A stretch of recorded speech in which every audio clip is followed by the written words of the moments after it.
السلام عليكم ورحمة الله وبركاته.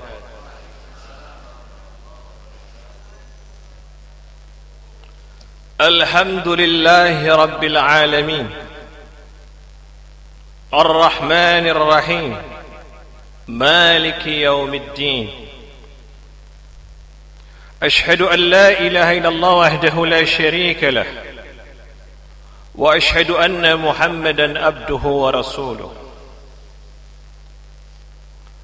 يا أيها الذين آمنوا اتقوا الله حق تقاته ولا تموتن إلا وأنتم مسلمون.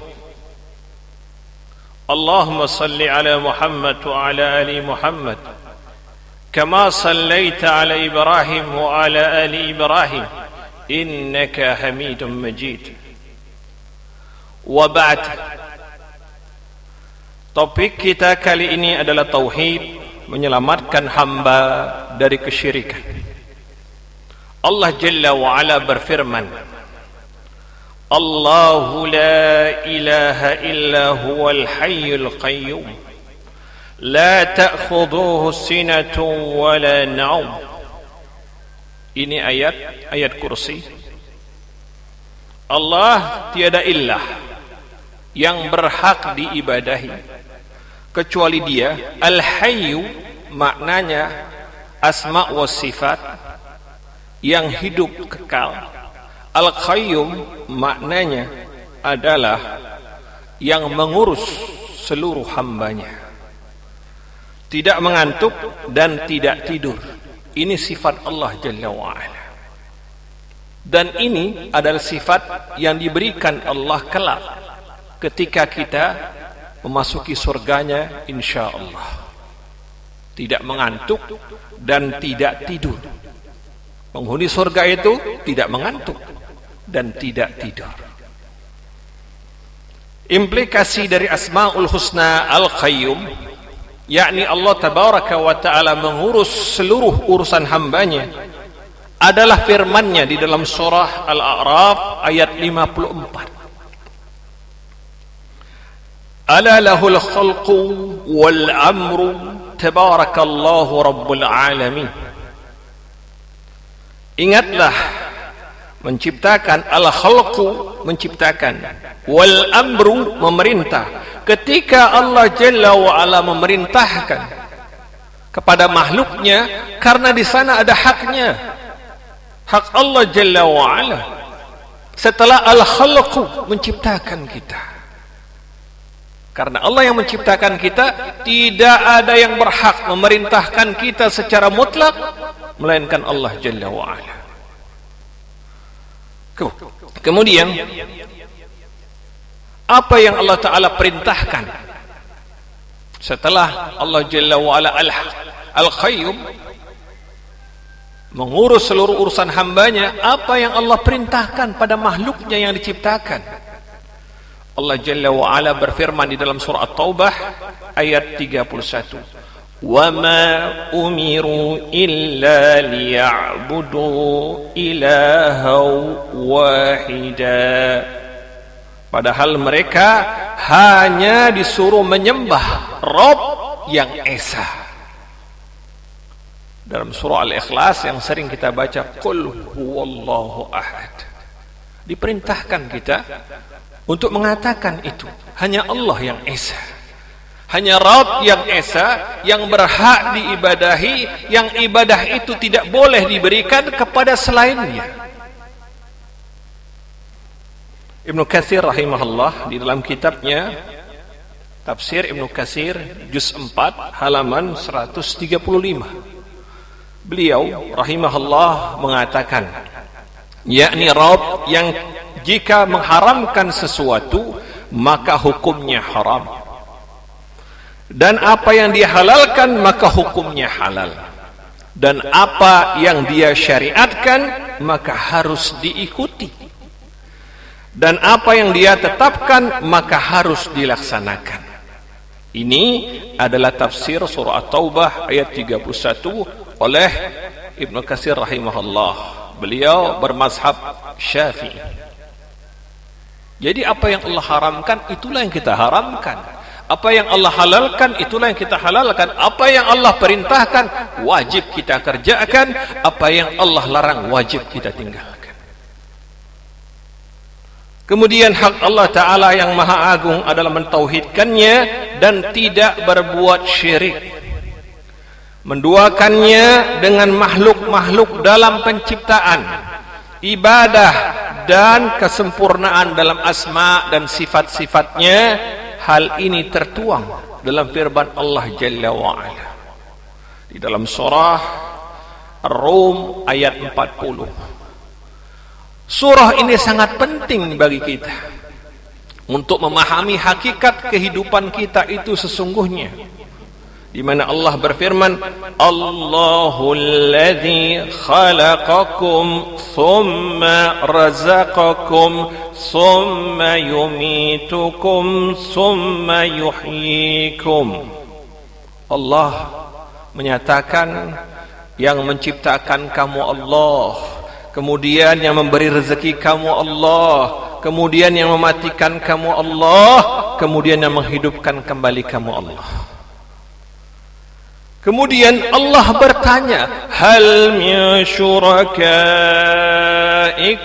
man yaf'alu min dzalikum min syai'. Allah bertanya kepada kita, adakah di antara yang kamu sekutukan dengan Allah itu yang dapat berbuat sesuatu yang demikian itu? Allah bertanya kepada semua makhluk, ada yang ada atau tidak ilah-ilah lain, Tuhan-Tuhan lain yang disembah itu, yang dimohonkan itu, yang dapat menciptakan, menghidupkan, mematikan. Allah bertanya kepada kita semua. Kemudian Subhanahu, Maha Suci Allah, wa ta'ala amma yusyrikun, dari apa yang mereka sekutukan. Kemudian Allah memuji dirinya, bahwasanya tidak ada yang mampu menciptakan, menghidupkan, mematikan, dan memberi rezeki. Tidak ada yang mampu kecuali Dia Jalla wa'ala. Kemudian karena itu, dosa dan kezaliman terbesar dalam Islam adalah kesyirikan, mempersekutukan dan menduakan Allah Ta'ala. Allah Ta'ala berfirman, Inna Allah la yaghfiru an yushraka bihi wa yaghfiru ma duna dhalika liman yasha' wa man yushrik billahi faqad iftara isman 'azima. Sesungguhnya Allah tidak akan mengampuni dosa syirik, dan Dia mengampuni segala dosa yang selain dari syirik itu. Maknanya orang yang mati ketika sakaratul maut dan dia di dalam kesyirikan, maka Allah tidak mengampuni dosanya. Kemudian, dan bagi siapa yang dikehendakinya, maka siapa yang mempersekutukan Allah, maka sungguh ia telah berbuat dosa yang besar. Sebagaimana wasiat Luqmanul Hakim kepada anaknya, ya bunayya la tusyrik billah inna syirka la zulmun azim. Wahai anakku, jangan engkau mensekutukan Allah, karena menyekutukan Allah kezaliman yang paling besar. Membunuh, kezaliman. Durhaka kepada orang tua, kezaliman. Kemudian berzina, kezaliman. Korupsi, kezaliman. Meminum khamar, kezaliman. Kemudian menyekutukan Allah, inna syirka la zulmun azim, kezaliman yang paling besar. Mengalahi kezaliman daripada mendurhakai kedua orang tua, mengalahi kezaliman daripada meminum khamar, berzina dan yang lainnya. Karenanya jangan sampai wala tamutunna illa wa antum muslimun, kita mati dalam keadaan menyekutukan Allah. Maka wasiatnya matilah di dalam keimanan kepada Allah, maknanya di dalam tauhid, sehingga dosa kita diampuni Allah Jalla wa Ala. Kemudian dari Mu'adz bin Jabal radhiyallahu anhu, dia berkata, aku pernah dibonceng oleh Rasulullah sallallahu alaihi wasallam di atas seekor keledai. Lalu beliau sallallahu alaihi wasallam bersabda kepadaku, ya Mu'adz, walahai Mu'adz, atadri ma haqqullah 'alal ibad? Tahukah kamu hak Allah atas hambanya? Wa ma haqqul ibadi 'ala Allah? Tahukah kau hak hamba atas Allah? Mu'adz ditanya Rasulullah, hak Allah apa? Hak hamba apa? Kemudian beliau menjawab, qultu. Mu'adz menjawab, aku berkata, Allahu wa rasuluhu a'lam, hanya Allah dan Rasulnya yang maha tahu. Qal, beliau bersabda, haqqullah ala ibadi an ya'buduhu wa la yusyriku bihi syai'an. Hak Allah atas hambanya, Allah diibadahi tanpa disekutukan dengan sesuatu. Wa haqqul ibadi ala Allah alla yu'adziba man la yusyriku bihi syai'an. Dan Allah tidak akan mengazab hamba tersebut selama dia mati dalam keadaan tidak menyekutukan Allah Subhanahu wa ta'ala. Maknanya semua dosa dibawa kesyirikan. Maka beliau mengatakan, inna syafa'ati min ahlil kabair ummati, sesungguhnya syafaatku berlaku pada pelaku besar dosa daripada hamba umatku. Maknanya semua dosa dibawa kesyirikan, selama hamba itu tidak menyekutukan Allah, maka dia dengan kehendak Allah, Allah menimbangnya, ada Allah menyiksanya, kemudian sebagian Allah angkat dengan izinnya. Man zalladhi yashfa'u indahu illa biiznih, maka kemudian Allah memberikan izin kepada Rasulnya untuk memberikan syafaat kepada umatnya. Kemudian hadis ini sahih, diriwayatkan Al-Bukhari, Muslim, Ahmad, At-Tirmidzi, Abu Dawud, An-Nasa'i dan Ibnu Majah. Untuk itu wajib atas setiap muslim mengetahui urgensi dan mewujudkan tauhid sehingga dapat menyelamatkan dirinya dari kesyirikan yang menjadi jalan keselamatan di dalam kehidupan dunia dan akhirat. Yakni yang pertama, mewujudkan tauhid dalam niat. Mewujudkan tauhid dalam niat. Allah tabaraka wa ta'ala berfirman di dalam surah Al-Bayyinah ayat 5, وَمَا أُمِرُوا إِلَّا لِيَعْبُدُوا اللَّهَ مُخْلِصِينَ لَهُ الدِّينَ حُنَفَاءَ. Tidaklah mereka diperintahkan melainkan untuk menyembah Allah dengan memurnikan ketaatan kepadanya dalam menjalankan agama yang lurus. Rasulullah sallallahu alaihi wasallam bersabda, innamal a'malu binniyati wa innamal likulli imri'in ma nawa. Sesungguhnya semua amal itu terjadi dengan niat, dan setiap orang mendapatkan apa yang dia niatkan. Hadis sahih diriwayatkan Al-Bukhari dan Muslim. Jadi apa yang kita niatkan di dalam hati kita itu tidak boleh kita di dalam niat itu menduakan Allah Subhanahu wa ta'ala. Setiap amal lisan dan perbuatan bergantung dengan niat. Siapa yang mentauhidkan Allah Ta'ala dalam amalnya, maka orang itu tidak akan menduakan niat dalam hatinya, niat untuk Allah Ta'ala dan selainnya. Sebagaimana halnya orang yang dalam niatnya menginginkan pahala dari Allah Ta'ala dan juga pujian manusia. Ada orang yang beramal menginginkan apa? Menginginkan pujian manusia, kemudian menginginkan juga pahala. Dua-duanya dia ingin.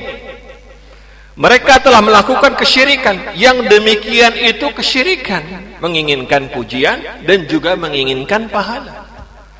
menduakan Allah Ta'ala dengan pujian manusia dan segala perdayaan dan tipu daya dunia. Dari Umamah, ia berkata, seorang laki-laki datang kepada Rasulullah sallallahu alaihi wasallam. Ini contohnya. Contoh adalah menyekutukan Allah di dalam niat. Kemudian Rasulullah SAW bersabda, orang itu bertanya kepada Nabi, bagaimana pendapatmu tentang seseorang yang berperang demi mencari upah dan sanjungan, apa yang diperolehnya? Ini orang itu bertanya. Abu Umamah menceritakan seseorang datang kepada Nabi menyatakan, kalau orang berjuang, berjihad, mencari sanjungan, kemudian mencari ghanimah, kemudian juga ingin mendapatkan pahala, apa yang dia dapatkan? Rasulullah SAW menjawab, dia tidak mendapatkan apa-apa. Asif, nol. Kemudian orang itu mengulang pertanyaannya sampai 3 kali. Rasulullah SAW selalu menjawab, orang itu tidak mendapatkan apa-apa. Kemudian Rasulullah SAW bersabda, innallaha la yaqbalu minal amali illa ma kana lahu khalisan wabtughiya bihi wajhuh.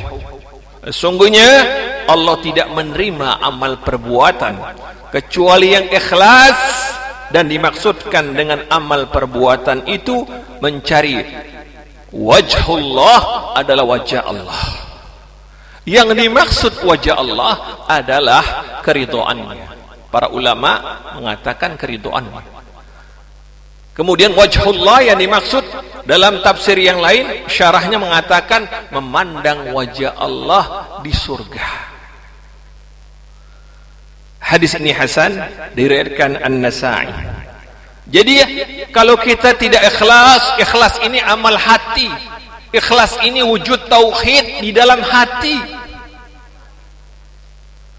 Orang yang menyekutukan Allah dengan hatinya, maka dia beramal dengan tujuan sanjungan manusia, dengan tujuan duniawiyah.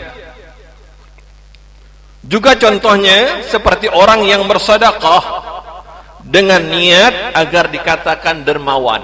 Ada orang sedekah agar disebut namanya sebagai dermawan. Orang yang berhaji juga meniatkan agar dipanggil Pak Haji dan Bu Hajjah. Ada enggak? Ada atau tidak? Kalau enggak dipanggil hajinya marah, enggak dipanggil gelar hajjahnya marah, dipanggil hanya binsar, marah dia.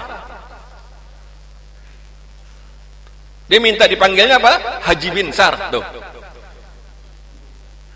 Ini penyakit hati ini.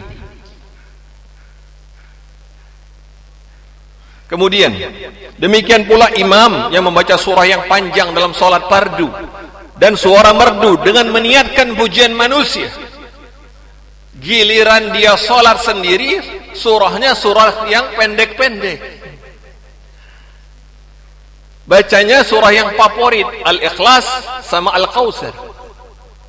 Giliran dia mengimami orang, dia baca surah yang panjang. Terbalik, kalau seorang imam mengimami jamaah kaum muslimin, hendaknya menyederhanakan solatnya.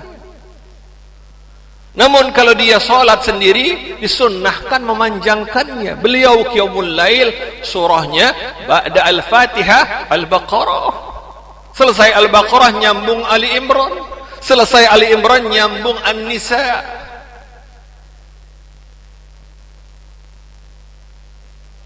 Itu maknanya sunnah, memanjangkan bacaan di luar solat fardu bagi orang yang mengimami kaum muslimin.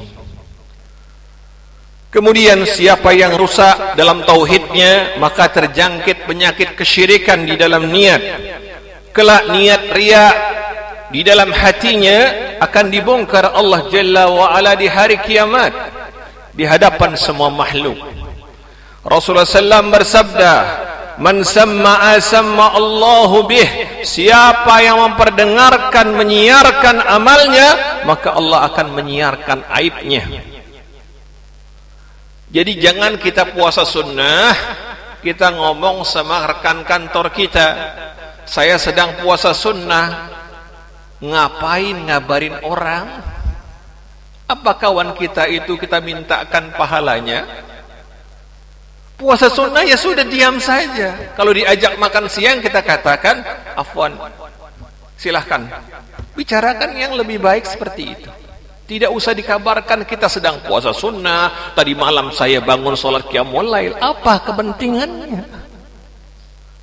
Jangan siarkan amar kita. Innallaha yuhibbut taqi al-ghani al-khafi. 3 yang dicintai Allah: hamba yang bertakwa, at-taqi. Al-ghani, hamba yang kaya hatinya, yang dunia di tangannya, akhirat di hati. Al-khafi, yang tersembunyi dalam amalnya.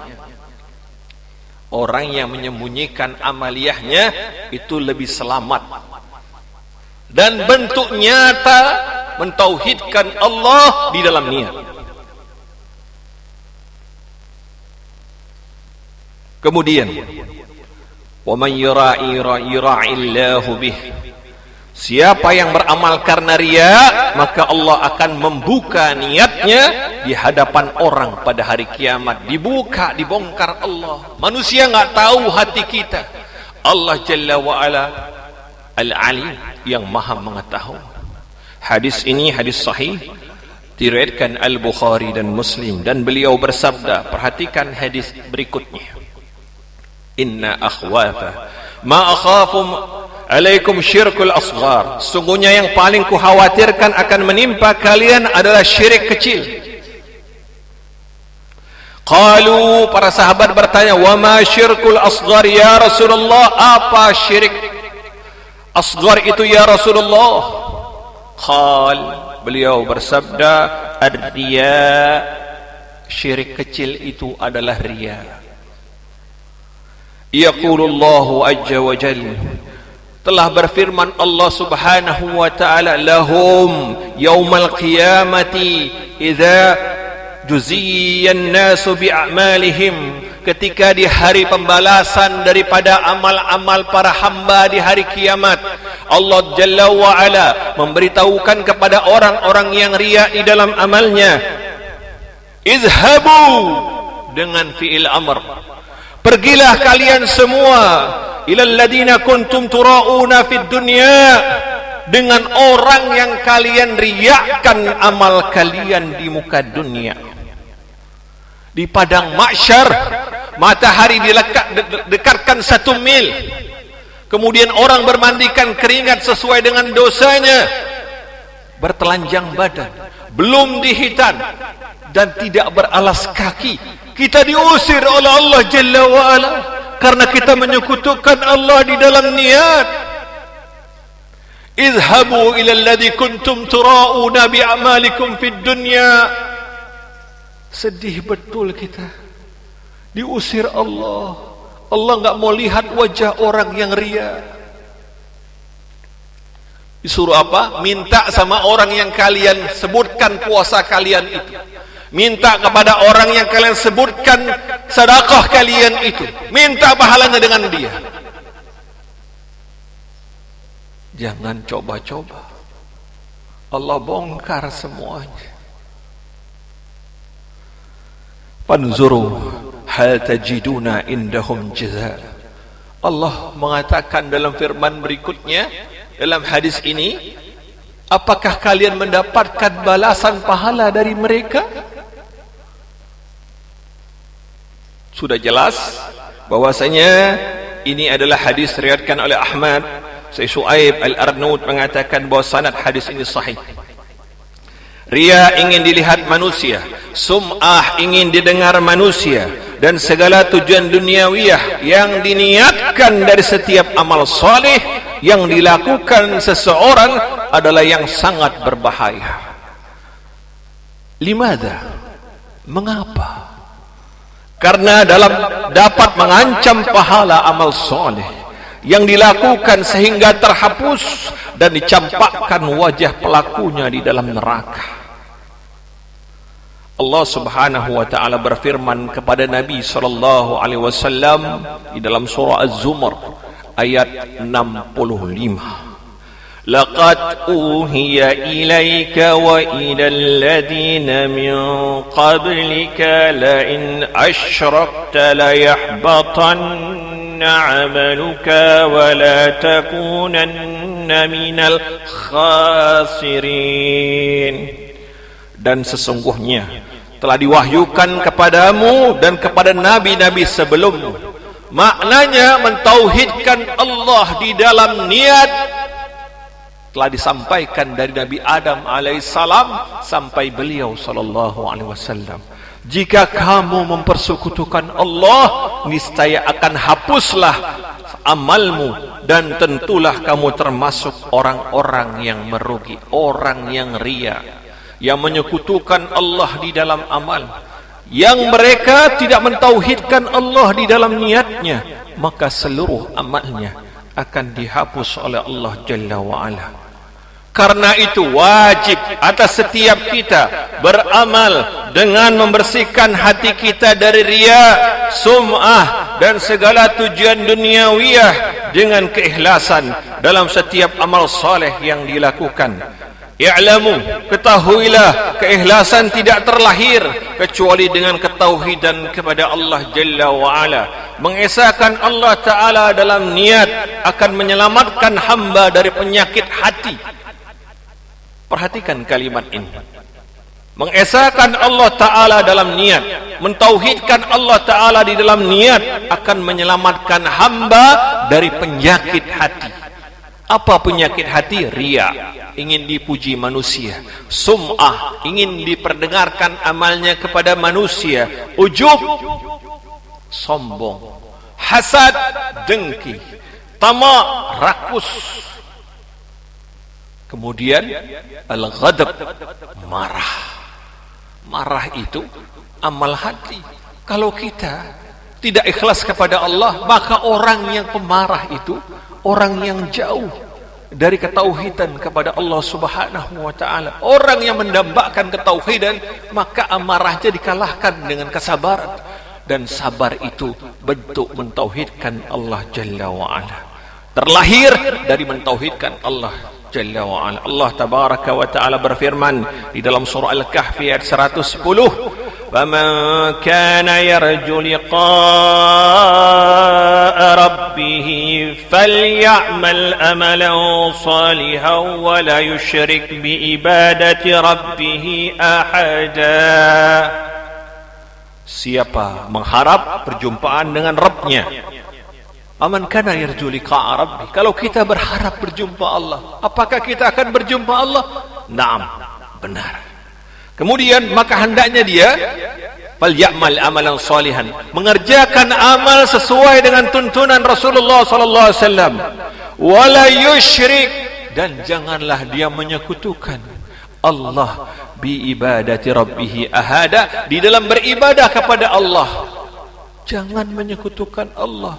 Ayat ini dinyatakan oleh Ibnu Katsir rahimahullah di dalam tafsirnya. Inilah dua landasan amalan yang diterima.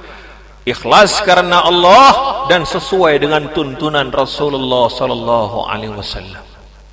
Jadi kalau kita ingin amal kita diterima, penuhi apa yang dituntunkan di dalam surah Al-Kahfi ayat 110 ini.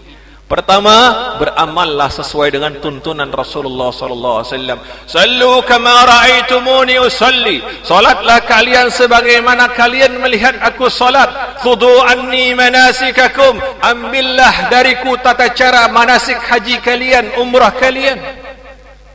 Semua ada blueprintnya, ada cetak birunya. Siapa itu? Beliau sallallahu alaihi wasallam. Laqad kana lakum fi Rasulillahi uswatun hasanah.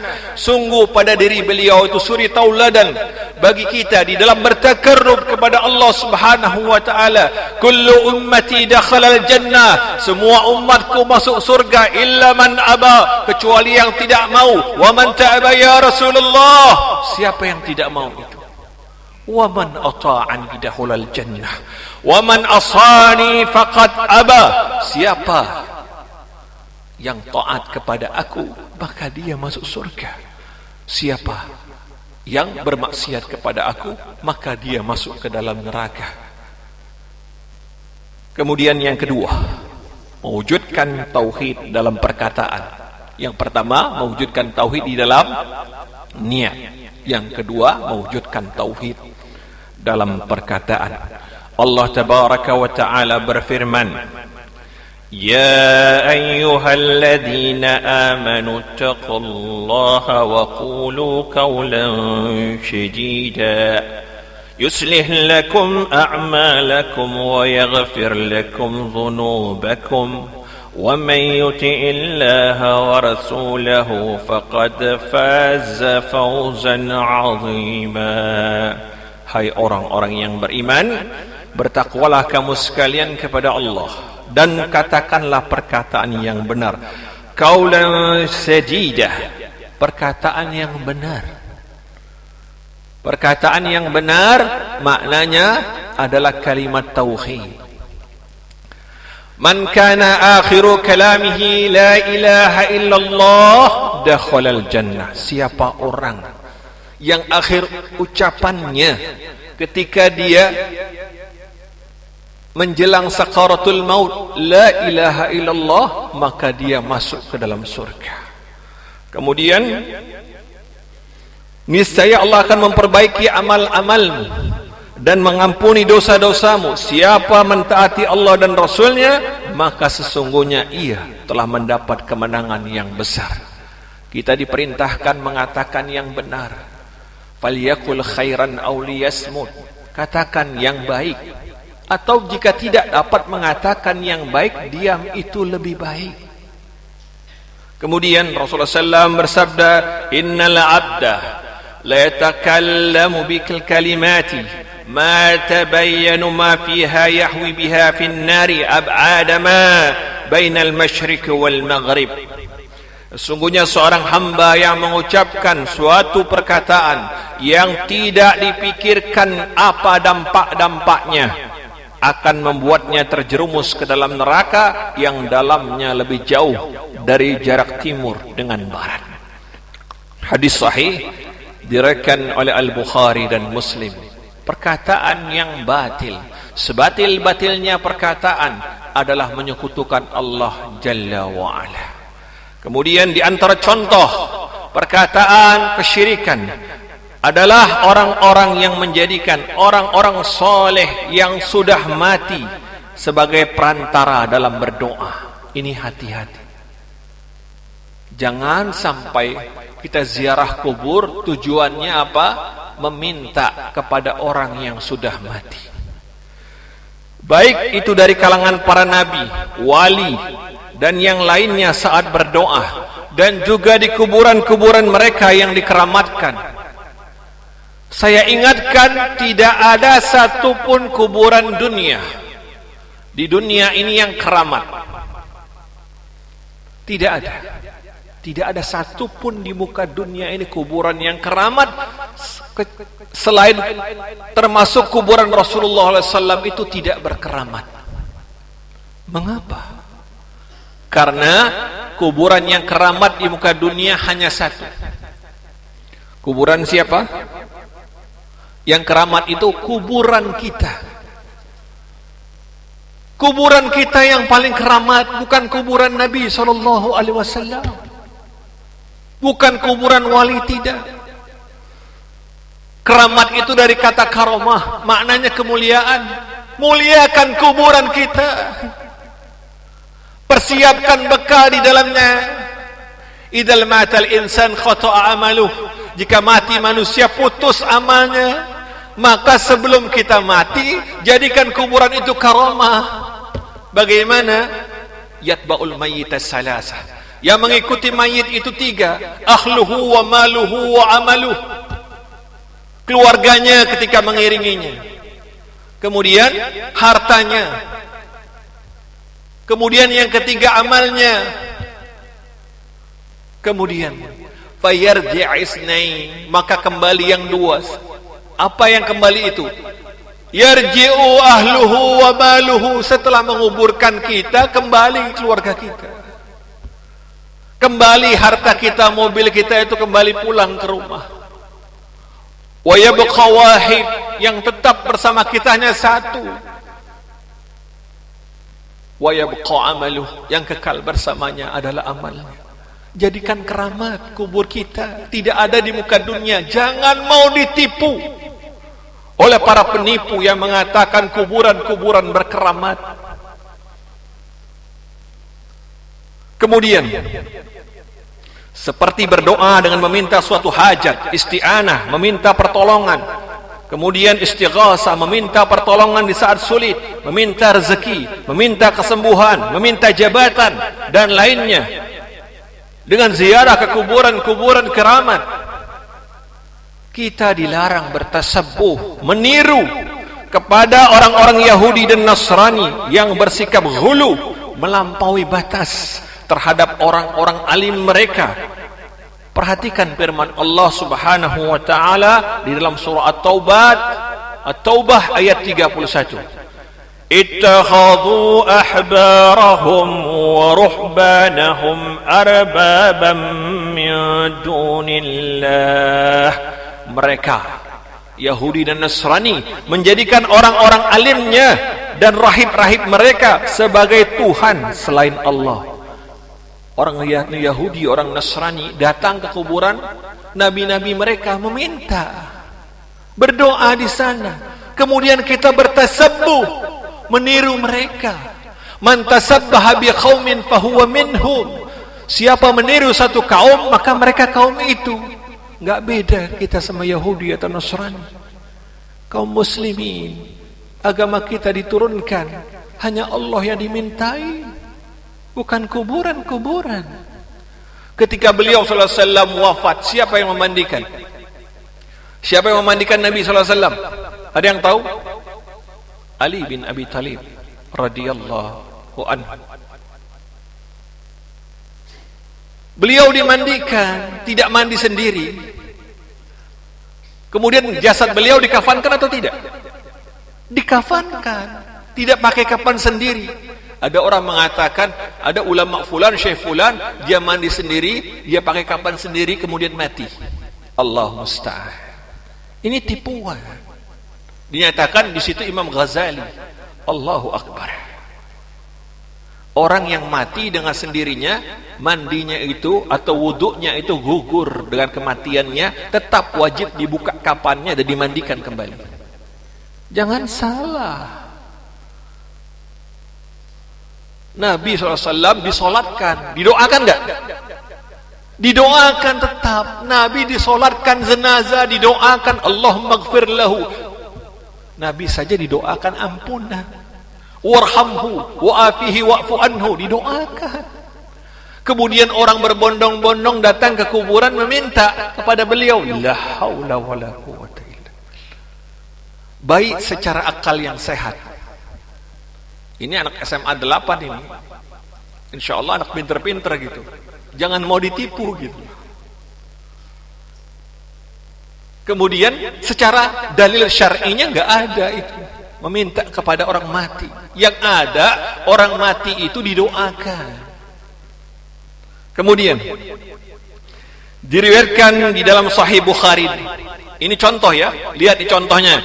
Diriwayatkan dalam Sahih Bukhari dan Sahih Muslim dari Aisyah radhiyallahu anha, dari istri Nabi SAW, dari Ummu Salamah radhiyallahu anha. Ini dua orang istri Nabi SAW menceritakan kepada Rasulullah SAW tentang gereja dengan rupaka-rupaka di dalamnya. Maknanya dengan patung-patung. Gereja ini dengan patung-patung yang dilihatnya di negeri Habasah, yakni Ethiopia. Kemudian maka Rasulullah SAW bersabda, ketika istrinya menceritakan, beliau bersabda, kenapa itu di gereja ada patung-patung? Kenapa itu di gereja ada kuburan? Beliau bersabda, ulaika idza kana fihimur rajulun salihu awil abdus salih. Mereka itu apabila ada orang yang soleh atau hamba yang soleh meninggal di antara mereka, banau ala qabrihi masjidan, mereka bangun di atas kuburnya tempat ibadah, gereja. Mereka bangun di atas kuburnya masjid-masjid. Wasawwaru fihi tilka suwar, dan mereka buat di dalamnya gambar-gambar mereka. Jadi dibuatlah patung-patungnya. Jadi kalau orang Nasrani meninggallah orang-orang solehnya, mereka kubur di dalam gereja. Banyak atau tidak kuburan di dalam masjid? Ini mengikut orang Nasrani. Ini hadis riwayat Sahih Bukhari dan Muslim. Terlarang mengubur seseorang di dalam masjid dan terlarang membangun di atas kuburan masjid. Kemudian, ulaika syiraril khalqi indallah, beliau bersabda, mereka itulah seburuk-buruknya makhluk di sisi Allah. Tersebab adanya kuburan di dalam masjid, orang tidak lagi berdoa kepada Allah. Orang berdoa kepada penghuni kubur yang mati itu. Makanya dinyatakan ulaika syiraril khalqi indallah, mereka adalah seburuk-buruknya makhluk. Karena kenapa? Mereka menjadi sebab orang menyekutukan Allah. Sebelumnya mereka mentauhidkan Allah, bermohon dan berdoa hanya kepada Allah. Tersebab ada orang yang mati dikubur di dalam masjid, mereka bermohon kepada kuburan tersebut. Imam Malik rahimahullah meriwayatkan dalam kitab Al-Muwatta bahwa Rasulullah sallallahu alaihi wasallam bersabda, Allahumma, perhatikan sabda Nabi, ini doa beliau, Allahumma la taj'al qabri awsanan yu'badu stadda, ghadaballahu 'alal qaumi ittakhadhu qubur anbiya'ihim masajid. Ya Allah, Nabi berdoa, janganlah engkau jadikan kuburanku sebagai sesuatu yang disembah. Sungguh Allah benar-benar murka kepada orang-orang yang telah menjadikan kuburan para nabi mereka sebagai masjid, tempat ibadah. Hadis sahih diriwayatkan Malik, Ahmad, Ibnu Sa'ad dan Abu Nu'aim. Jadi Nabi berdoa, Allahumma la taj'al qabri awsanan yu'badu. Ya Allah, jangan sampai kuburan aku disembah. Maknanya kalau kita umrah atau haji melewati kuburan beliau sallallahu alaihi wasallam, cukup ucapkan salam sebagaimana Husain bin Ali radhiyallahu anhu berkata, ketika ada orang yang lama di depan kubur Nabi, Husain bin Ali cucu Rasulullah bertanya kepada orang itu, apa yang engkau lakukan? Kata Husain, cukuplah mengucapkan salam dan berlalu. Apa mengucapnya? Assalamu alayka ya Rasulullah, Assalamu alayka ya Abi Bakar, Assalamu alayka ya Umar. Khalas, jalan. Jangan berdoa di makam Nabi, minta sama Nabi. Masa hidup Nabi saja ada orang datang sama Nabi, ya Rasulullah, doakan aku. Apa kata beliau? Idza sa'alta fas'alillah, jika kalian minta, mintalah kepada Allah. Wa idza sta'anta fasta'in billah, jika mohon, mohonlah pertolongan kepada Allah. Dalam keadaan beliau hidup, beliau tidak menyuruh orang tersebut minta kepada beliau, tapi minta sama Allah. Kemudian adapun Khalifah Al-Walid bin Abdul Malik meluaskan masjid Nabi SAW di kota Madinah, Masjid Nabawi, dan dalam perluasan itu dia memasukkan makam Nabi ke dalam masjid. Hakikatnya Nabi tidak dikuburkan di dalam masjid. Beliau bersabda, ana yubtaduna haitsu matu, saya dikuburkan di mana saya wafat. Dan beliau wafat sallallahu alaihi wasallam di kamar istrinya Aisyah, di atas pangkuan istrinya, bukan di dalam masjid. Dan beliau telah berwasiat, saya meninggal di mana, kuburkan di situ. Maka beliau dikuburkan di kamar Aisyah itu, karena beliau memiliki 9 istri dan kamarnya saling berdekatan. serta berdampingan dengan masjid Nabi sallallahu alaihi wasallam. Jadi jangan salah kaprah. Oh, Nabi saja dikuburkan di masjid. Salah. Yang meluaskannya Al-Walid bin Abdul Malik Khalifah pada tahun 91 Hijriah, tepatnya 710 Masehi.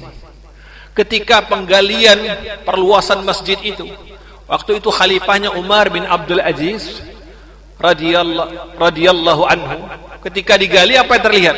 Muncul kaki. Ada kaki yang digali. Mereka takut, apakah ini kaki Nabi sallallahu alaihi wasallam? Setelah mereka melihat posisinya, ternyata yang digali itu dan yang tampak kakinya adalah kaki Umar bin Khattab radhiyallahu anhu. Allah muliakan Umar bin Khattab. Dalam penggalian perluasan masjid itu, Allah Subhanahu wa taala memperlihatkan kepada manusia yang hasad kepada Umar, yakni kalangan Syiah yang melaknat Umar, naudzubillah summa naudzubillah. Dan Allah menjadikan utuh jasadnya. Kemudian ditutup kembali. Mereka takut, khawatir. Ketika rumah Nabi itu dirubuhkan, diluaskan masjid Nabi, seluruh penduduk kota Madinah menangis.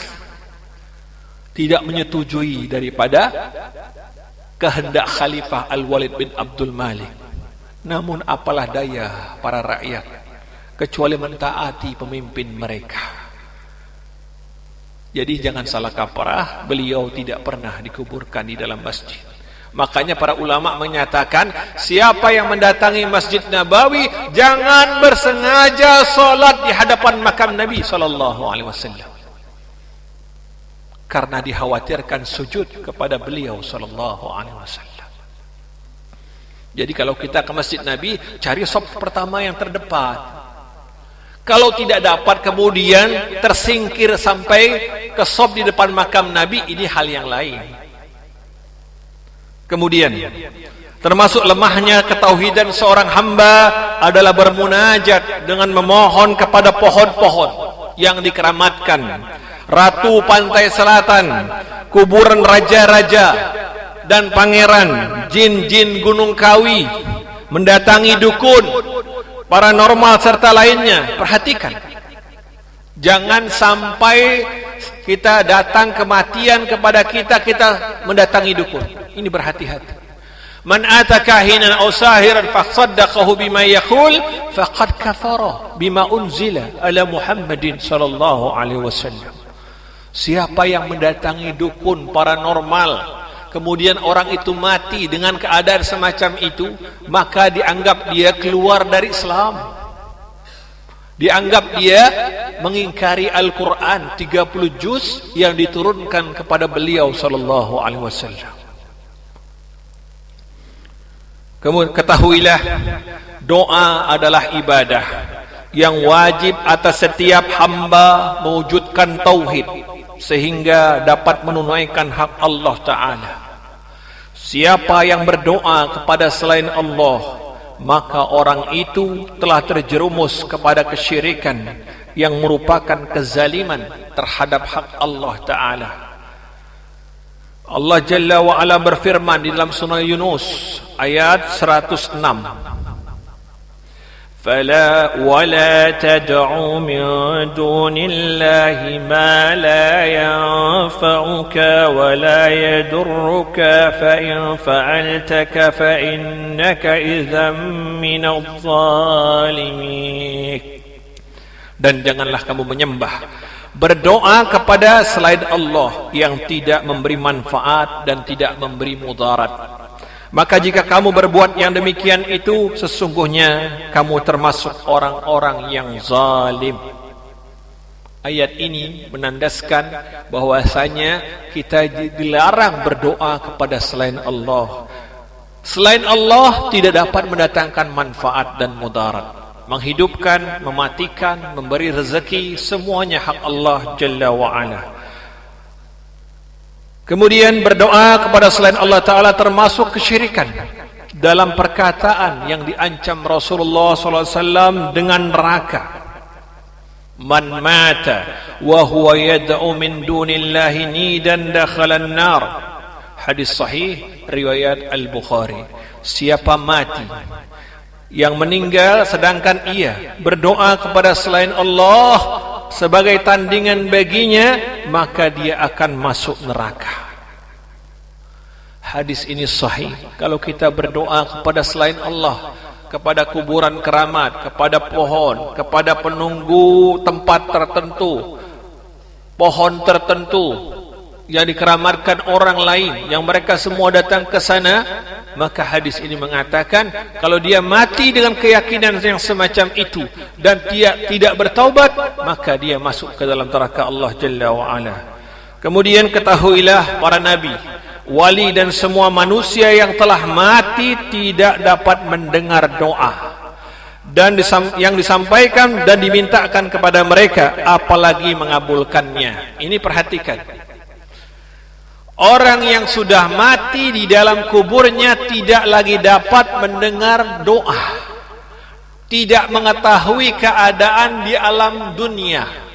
Mereka hidup di alam barzah, terpisah dari kehidupan dunia. Barzah adalah perantara antara kehidupan akhirat. Pembatasnya adalah alam barzah, ditampung semua ruh di sana, di alam barzah. Sebagaimana beliau dinyatakan, sebagaimana Allah Jalla wa Ala berfirman di dalam surah Ar-Rum ayat 52. Ayat ini perlu dicatat agar tahu kepada kita bahwasanya orang yang sudah mati itu tidak mendengar. Dalam surah Ar-Rum ayat 52. Fa innaka la tusmi'ul mauta. Inna maknanya tauqid, maknanya penegasan. Wahai Muhammad, innaka domir muttasil yang bersambung dengan inna itu ditujukan kepada Rasulullah. Innaka, wahai engkau, wahai Muhammad, sesungguhnya engkau, wahai Muhammad, itu maknanya. La tusmi'ul mauta, tidak akan sanggup menjadikan orang-orang yang mati dapat mendengar. Nabi saja tidak dapat menjadikan orang yang mati itu mendengar. Jadi jangan keliru kalau kita datang ziarah ke kuburan ibu ayah kita, mereka tidak mendengar. Kemudian dalam ayat yang sama, makna yang sama, surah Fatir ayat 22. Wa ma anta bimusmi'in man fil qubur. Perhatikan, anta domir munfasil, maknanya ditujukan kepada anta, engkau. Maknanya subjek itu pada diri Nabi Muhammad sallallahu alaihi wasallam, dan tidaklah engkau bimusmin, tidak sanggup menjadikan yang di dalam kubur, menfil kubur, mendengar. Engkau tidak dapat menjadikan orang yang di dalam kubur mendengar. Ayat yang serupa ini ada 3 atau 4 ayat. Ini ayat yang jelas. Jangan kemudian kita ditipu oleh orang-orang yang suka menipu agama Allah. Dikatakan orang di dalam kubur itu mendengar. Tidak. Batasan orang di dalam kubur itu mendengar setelah dia dimakamkan. Itu terakhir. Lebihnya tidak. Ketika selesai dimakamkan, melangkah sahabatnya, kerabatnya 7 langkah. Di dalam hadis yang sahih dinyatakan, maka penghuni kubur itu mendengar langkah kerabatnya, mendengar langkah daripada sahabatnya. Itu hadisnya. Setelah itu mereka dalam keadaan alam kubur mereka, alam barzah, bisa menjadi raudhah min riyadil jannah, menjadi taman dari taman-taman syurga, atau liang dari liang-liang neraka. Dan kita berlindung kepada Allah. Allahumma inna na'udzubika min adzabil qabr. Ya Allah, lindungilah kami semua dari azab kubur. Kemudian, dan dalam ayat lain Allah Ta'ala menegaskan pula bahwa selain tidak dapat mendengar, orang yang mati tidak dapat mengabulkan doa. Ini saya berulang ayatnya agar jadi paham betul. Sengaja saya tunjukkan ayat karena agar orang yang ingkar sunnah tidak menolaknya. Ayat saya kedepankan karena orang tidak bisa mengelak dari Quran. Allah Jalla wa Ala berfirman, "Walladzina tad'una min dunihi ma la yamliquna min qitmir in tad'uuhum la yasma'u du'aakum walau sami'u mastajabu lakum." Dan orang-orang yang kamu berdoa selain Allah tidak mempunyai apa-apa walaupun setipis kulit ari. Jika kamu berdoa atau menyuruh mereka, mereka tiada mendengar seruanmu. Mereka tidak mendengar. Dan kalau mereka mendengar, mereka tidak dapat memperkenankan permintaanmu. Dalam surah Fatir ayat 13 dan 14. Kalaupun dapat mendengar, tidak bisa mengabulkan doa. Yang mengabulkan doa itu hanya Allah. Allah nafikan dua hal pada orang yang mati. Pertama, tidak dapat mendengar. Yang kedua, tidak dapat mengijabah doa. Ini ayat kesimpulan dari surah Fatir ayat 13 dan 14.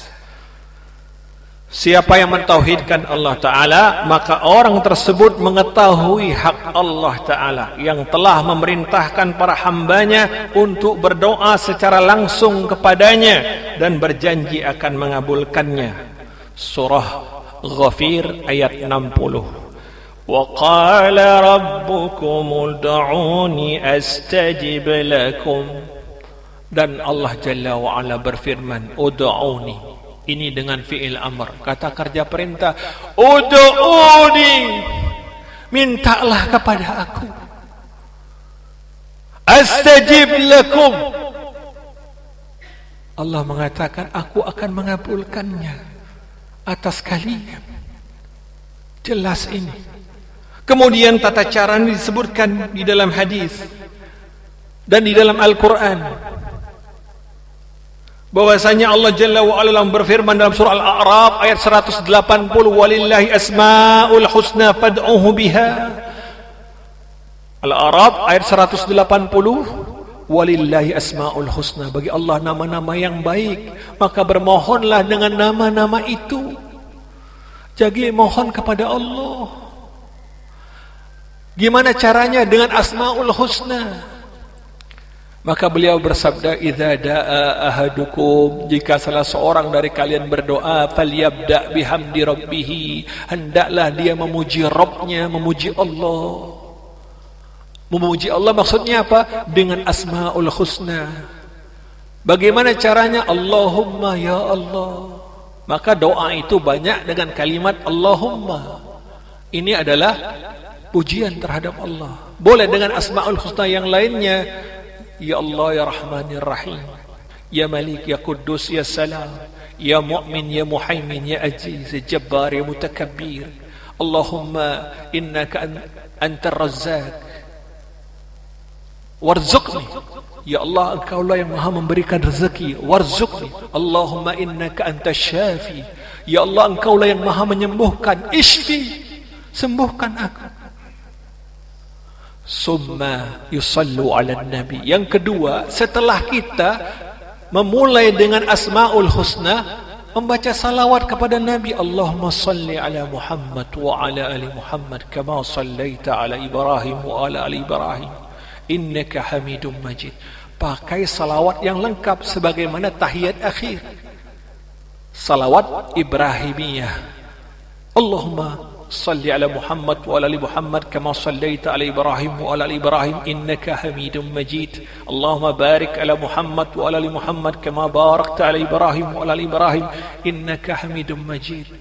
Summa yad'uhu bima syaa. Kata beliau, yang ketiga, kemudian silahkanlah kalian berdoa dengan doa yang kalian kehendaki.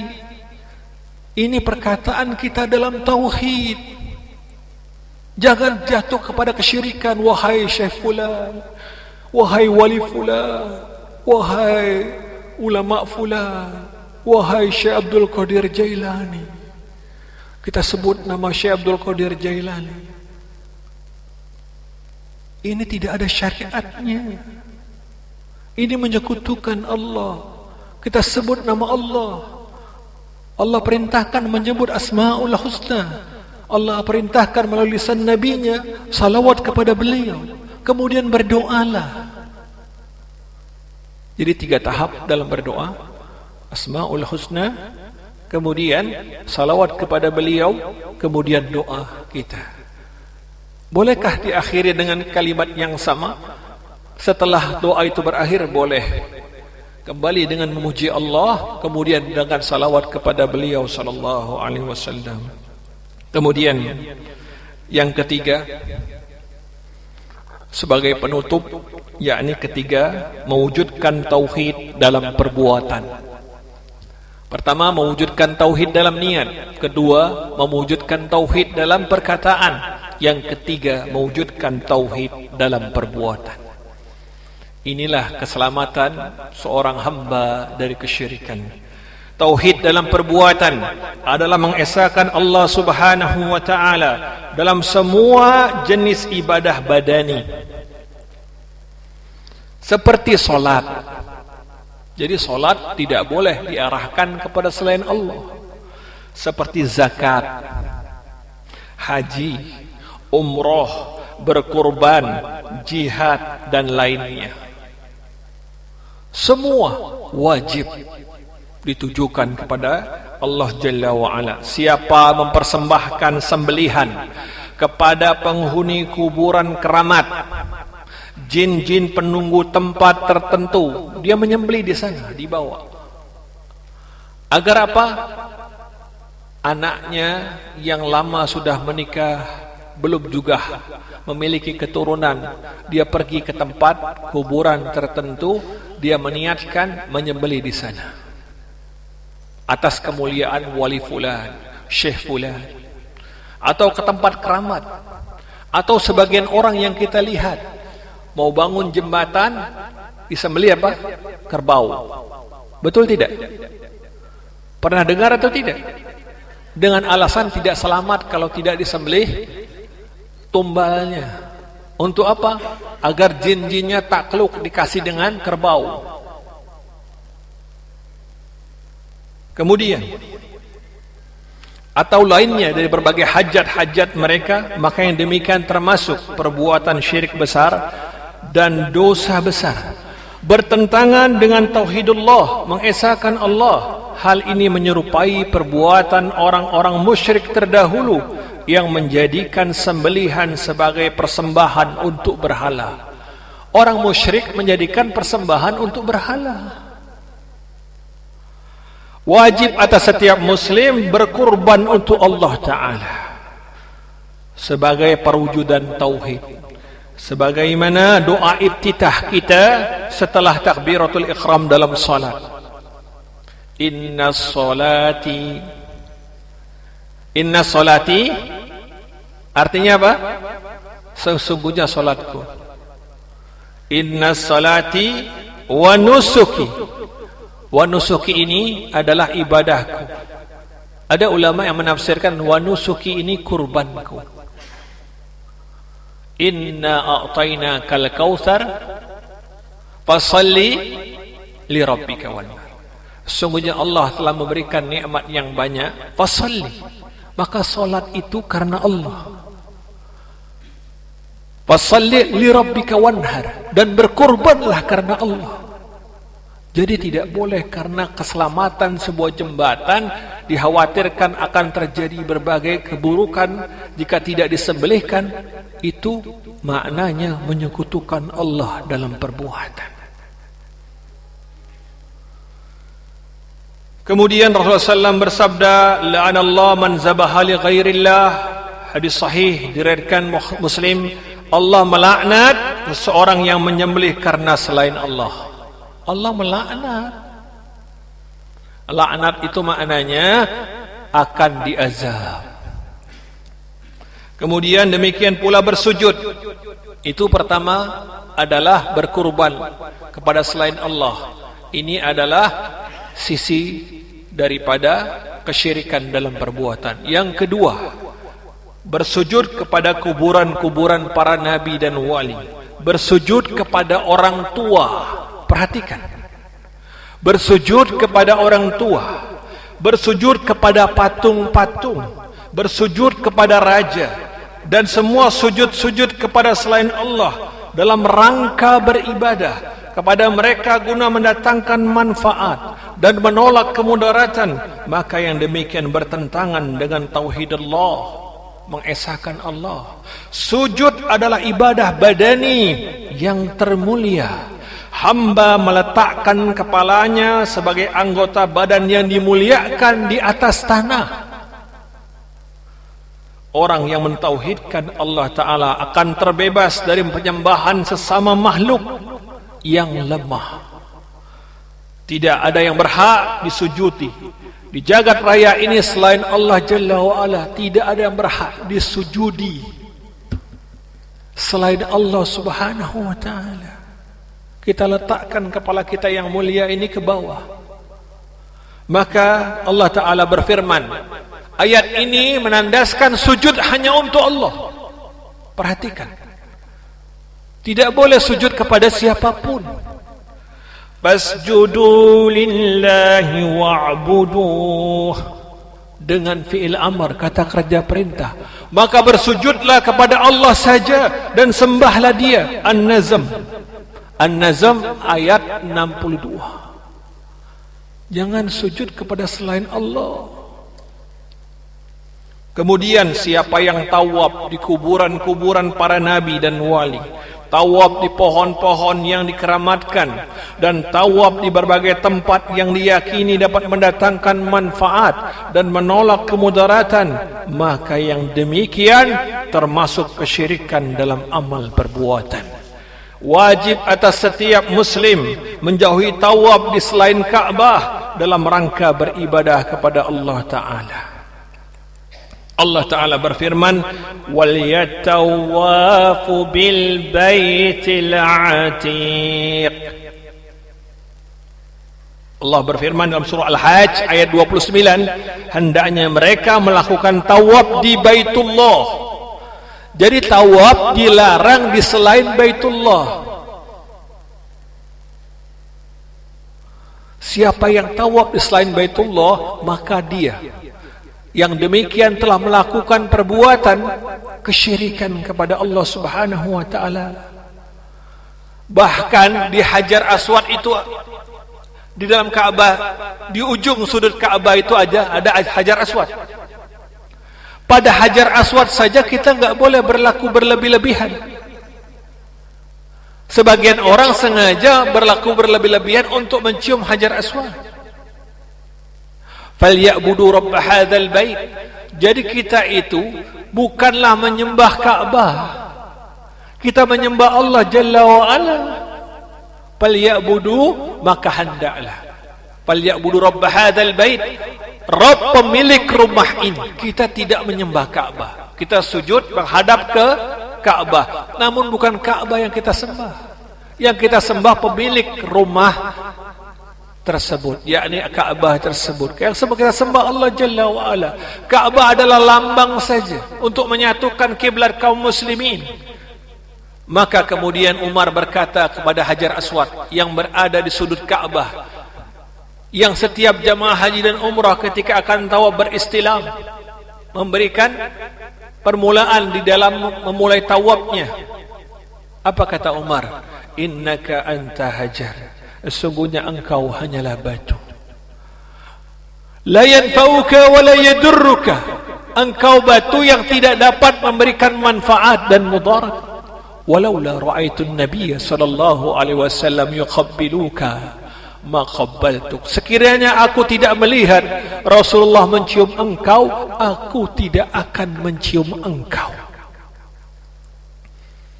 Sebab mencium Hajar Aswad adalah karena petunjuk Nabi SAW di dalam ibadah.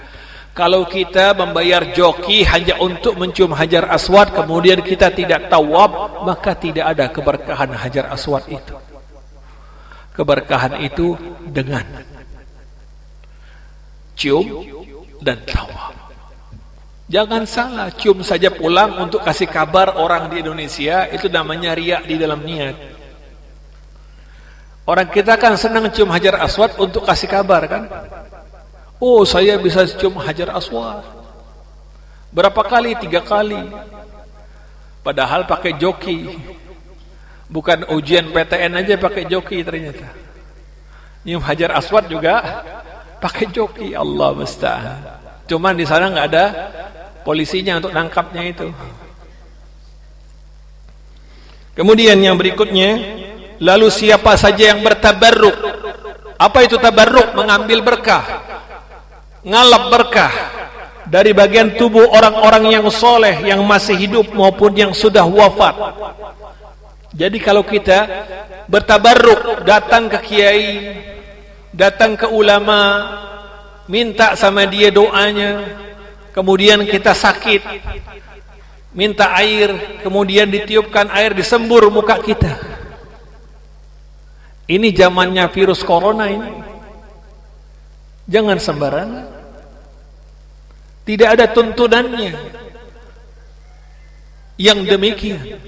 Cukup kalau kita seorang orang soleh didatangi orang untuk dimintakan doa, maka cukup dia mendoakan. Jangan memberikan sesuatu dari tubuhnya, ludah, air ludah,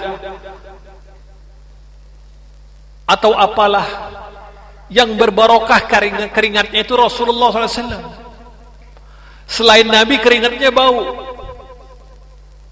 Selain Nabi keringatnya, keringat Nabi itu seperti minyak misik, aromanya harum. Kalau keringat kita, gimana keringat kita? Bau. Jangan diambil keringat kita, jangan diambil keringat kiai, jangan. Yang bahayanya lagi, ada kiai yang rokok. Nih berbarokah rokoknya katanya. Bekas isapan saya berbarokah kata dia. Allah musta'an. Ini tipuan, bukan agama. Ini pelecehan terhadap agama. Diri tubuhnya berbarokah hanya beliau SAW. Rambut beliau dalam hadis yang sahih riwayat Aisyah radhiyallahu anha, jika dicelupkan pada air rambut beliau itu, maka diberikan minum pada orang-orang yang demam dengan izin Allah. Perhatikan, dengan izin Allah menyembuhkan. Jangan coba rambut kiai, kalau dicelupkan diminum mabok, nggak pernah keramas, ya. Jangan coba. Kalau kita sakit, pergi ke dokter. Pergi ke dokter. Jangan kita sakit pergi ke kiai. Kiai sakit pergi ke dokter. Yang pintar kita atau kiai? Kiainya sakit, Habib sakit, perginya kemana? Ke dokter. Giliran kita sakit pergi ke dia. Allahu Akbar. Idza wusidal amru bin ghairi ahlihi fantajiris sa'ah. Jika satu urusan diserahkan kepada yang bukan ahlinya, tunggu kebinasaannya. Yang orang sakit ahlinya dokter. Mau pengobatan Atibun Nabawi, boleh, silahkan. Mau pengobatannya terapi, silahkan. Mau pengobatannya dengan medik, silahkan. Jangan kemudian kita bertabarruk dengan tubuh orang yang masih hidup, mengambil keberkahan. Di masa beliau sallallahu alaihi wasallam, hanya beliau yang semuanya para sahabat, air wudhu beliau ditampung, kemudian keringat beliau diambil, dipakai ke tubuh mereka karena wangi. Adapun orang yang termulia di umat ini adalah Abu Bakar As-Siddiq, kemudian Umar bin Khattab, Utsman bin Affan, Ali bin Abi Thalib radhiyallahu anhum. Tidak seorang pun dari mereka semasa mereka hidup, sahabat-sahabat lainnya bertabarruk mengambil berkah pada diri dan tubuh Abu Bakar, pada diri dan tubuh Umar, pada diri dan tubuh Utsman, pada diri dan tubuh Ali bin Abi Thalib radhiyallahu anhum. Tidak ada. Aneh orang sekarang, sampai ada Ki Slamet Saya kirain kiai, nggak taunya sapi. Yang kotorannya diambil, dimasukkan ke dalam gelas, diminum. Allahu Akbar. Dan insya Allah nggak kejadian di sini nih. Kalau enggak bukan SMA 8 namanya. Benar, serius.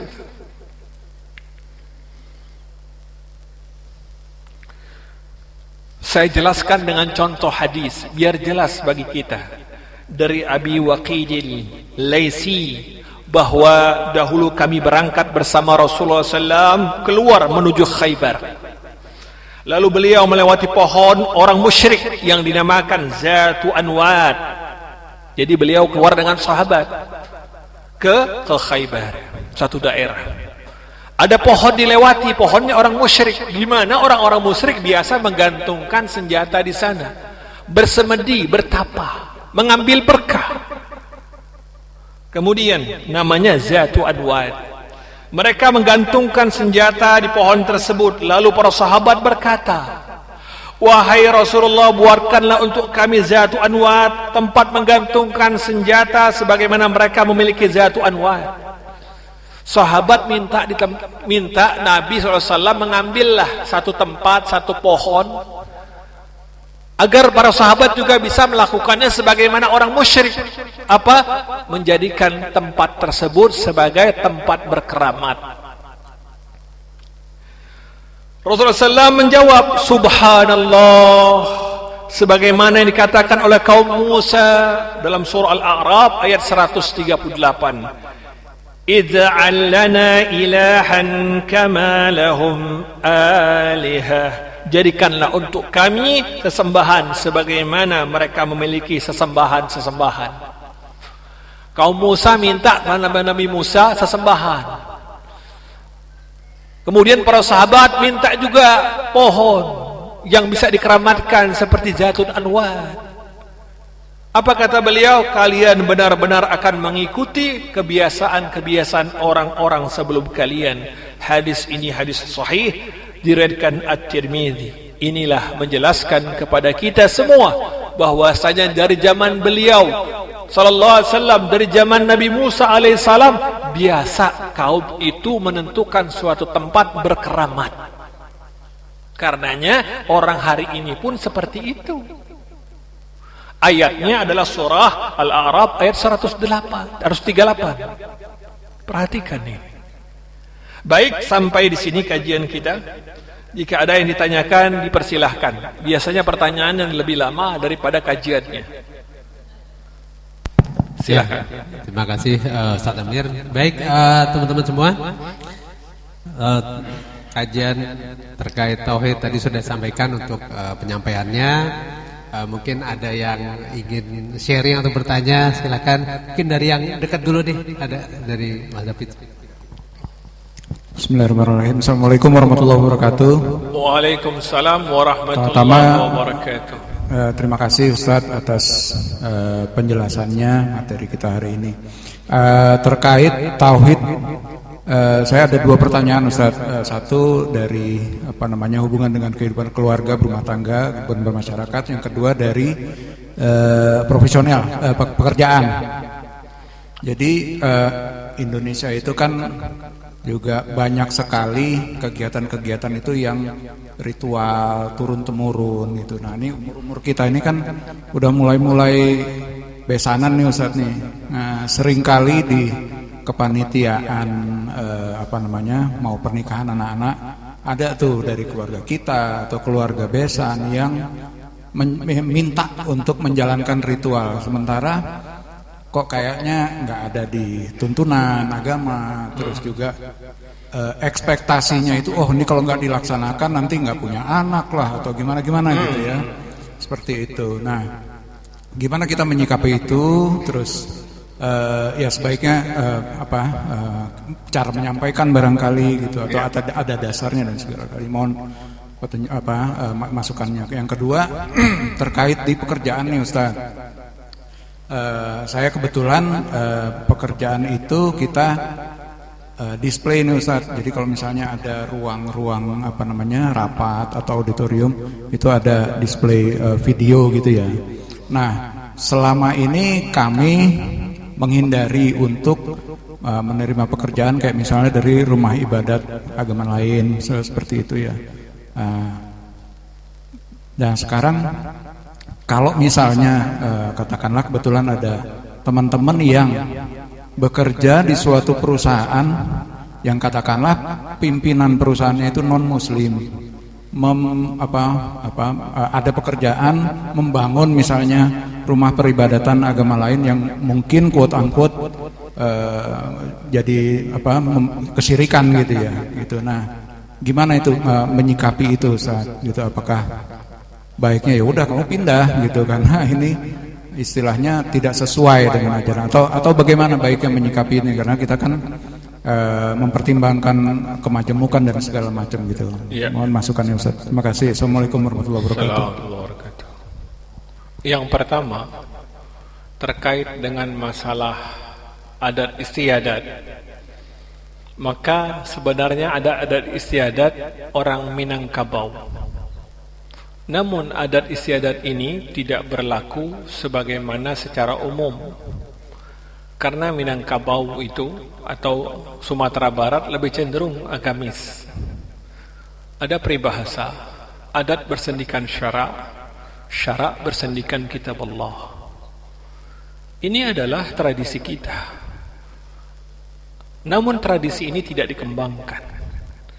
Kalau kita sebagai seorang muslim sesuai dengan pasal dalam Undang-Undang Dasar 1945, kebebasan menjalankan agama, maka sepanjang sejalan dengan Quran dan Sunnah, maka perlu kita sampaikan hal itu agar kita dan syariat ini dapat tersosialisasikan dengan baik. Jangan kemudian senantiasa kita mengikut selera kebanyakan orang. Karena kebanyakan orang itu cenderung mencari selamat pada dunianya, kemudian menjadikan fitnah bagi agamanya. Maka jangan takut sosialisasikan kepada siapa saja, mau besan kita. Waktu saya menikahkan anak, saya minta sama besan saya, maka pernikahan itu harus pisah antara laki-laki dengan wanita. Kemudian besan saya mengatakan, apa enggak bisa yang lain? Inilah syariat kita. Maka kemudian dia menerima. Kita musyawarah, bicarakan dan kemukakan. Saya mengatakan sekiranya tidak bisa, cukup bagi saya pernikahan itu antar keluarga saja. Tidak perlu didatangi dengan banyak orang. Buktinya, waktu Covid, pernikahan tetap berlangsung dengan jumlah orang yang sedikit. Kenapa itu bisa? Kemudian ketika masa Allah sudah mencabut daripada azab itu, musibah itu dari kita, kemudian kita melawan syariat Allah dengan membangkang, mengadakan berbagai macam acara dan perhelatan yang bertentangan dengan syariat Allah. Allah sudah memberikan kita kebebasan menghirup udara segar dari berbagai macam ancaman Covid, bencana dan yang lainnya. Wujudkan itu dengan syukur. Sosialisasikan dengan baik syariat kita dan jangan bermusuhan dengan kaum muslimin. Kemudian kalau kita kerja di tempat pekerjaan kita, atasan kita memerintahkan sesuatu yang bertentangan dengan agama kita, maka fa'arid anil jahilin, maka berpalinglah dari orang yang bodoh. Jangan kita ikut menyembah, mengikut segala sesuatunya. Rezeki kita ditentukan oleh Allah Jalla wa'ala. Banyak orang yang tidak sesuai pekerjaannya dengan syariat, seperti orang yang kerja di bank-bank konvensional, orang-orang yang kerja di perpajakan. Ada seorang jamaah bicara dengan saya. Dia katakan, saya manajer sebuah bank dan saya keluar karena ribanya, dan hari ini saya membuka usaha menjual bakso. Kalau dulu para sahabat mempertahankan akidah mereka, nyawa taruhannya. Hari ini kita hanya mempertaruhkan harta kita. Bagaimana kalau Allah Subhanahu wa ta'ala meminta kepada kita nyawa kita? Baik, rasanya itu sudah cukup. Ada pertanyaan lain?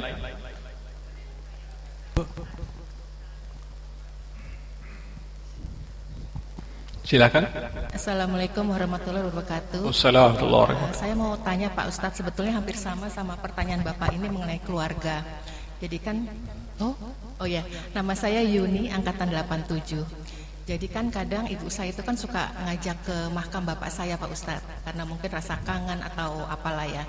Sebagai anak kan sebetulnya kita selalu mendoakan Pak Ustadz pas pada saat sholat atau apa. Cuma ibu saya bersikukuh gitu Pak Ustadz. Kadang mengajak saya ke makam, misalnya sebulan sekali. Kalau saya enggak antar kan kasihan ya Pak Ustadz ya. Dan ibu saya pasti akan berangkat sendiri gitu atau adik-adik saya. Dan itu pun biasanya ibu saya selalu suruh menyuruh saya itu beli bunga yang terbaik buat makam ibu saya. Itu bagaimana sikap saya sebagai anak, tapi saya tidak dianggap sebagai anak durhaka. Itu satu Pak Ustadz. Terus yang kedua, misalnya kan sekarang zamannya anak-anak saya tuh pada nikah ya Pak Ustadz ya. Biasanya ibu saya tuh masih ada andil bilang kalau anak yang saya mau nikah itu harus ke makam leluhur Pak Ustadz. Yang mau nikah ini? Iya, saya harus ke makam leluhur. Iya, misalnya saya kan orang Purwokerto misal, pasti anak saya itu harus ke makam bapak saya, kakeknya, terus ke makam eyang-eyangnya itu yang di Purwokerto gitu Pak Ustadz. Iya. Kalau saya nggak ngikutin kan kayaknya saya nggak enak ya Pak Ustadz ya. Ya. Tapi secara agama kan sebetulnya kita bisa mendoakan ya Pak Ustadz. Ya. Ya. Bagaimana sikap saya supaya tidak melukai ibu saya dan keluarga besar gitu Pak Ustadz. Baik. Terima kasih. Rasulullah SAW bersabda, Zurul qubura fa innaha tuzakkirukumul akhirah. Tujuan ziarah kubur itu yang pertama adalah untuk mengingatkan negeri akhirat. Kemudian tujuan yang kedua, Zurul qubura fa innaha tuzakkirukumul maut. Berziarah kuburlah kalian untuk mengingatkan kematian. Tujuan kedua, mengingatkan kematian. Ketika kita masuk ke pekuburan, maka kita disunnahkan untuk membacakan doa.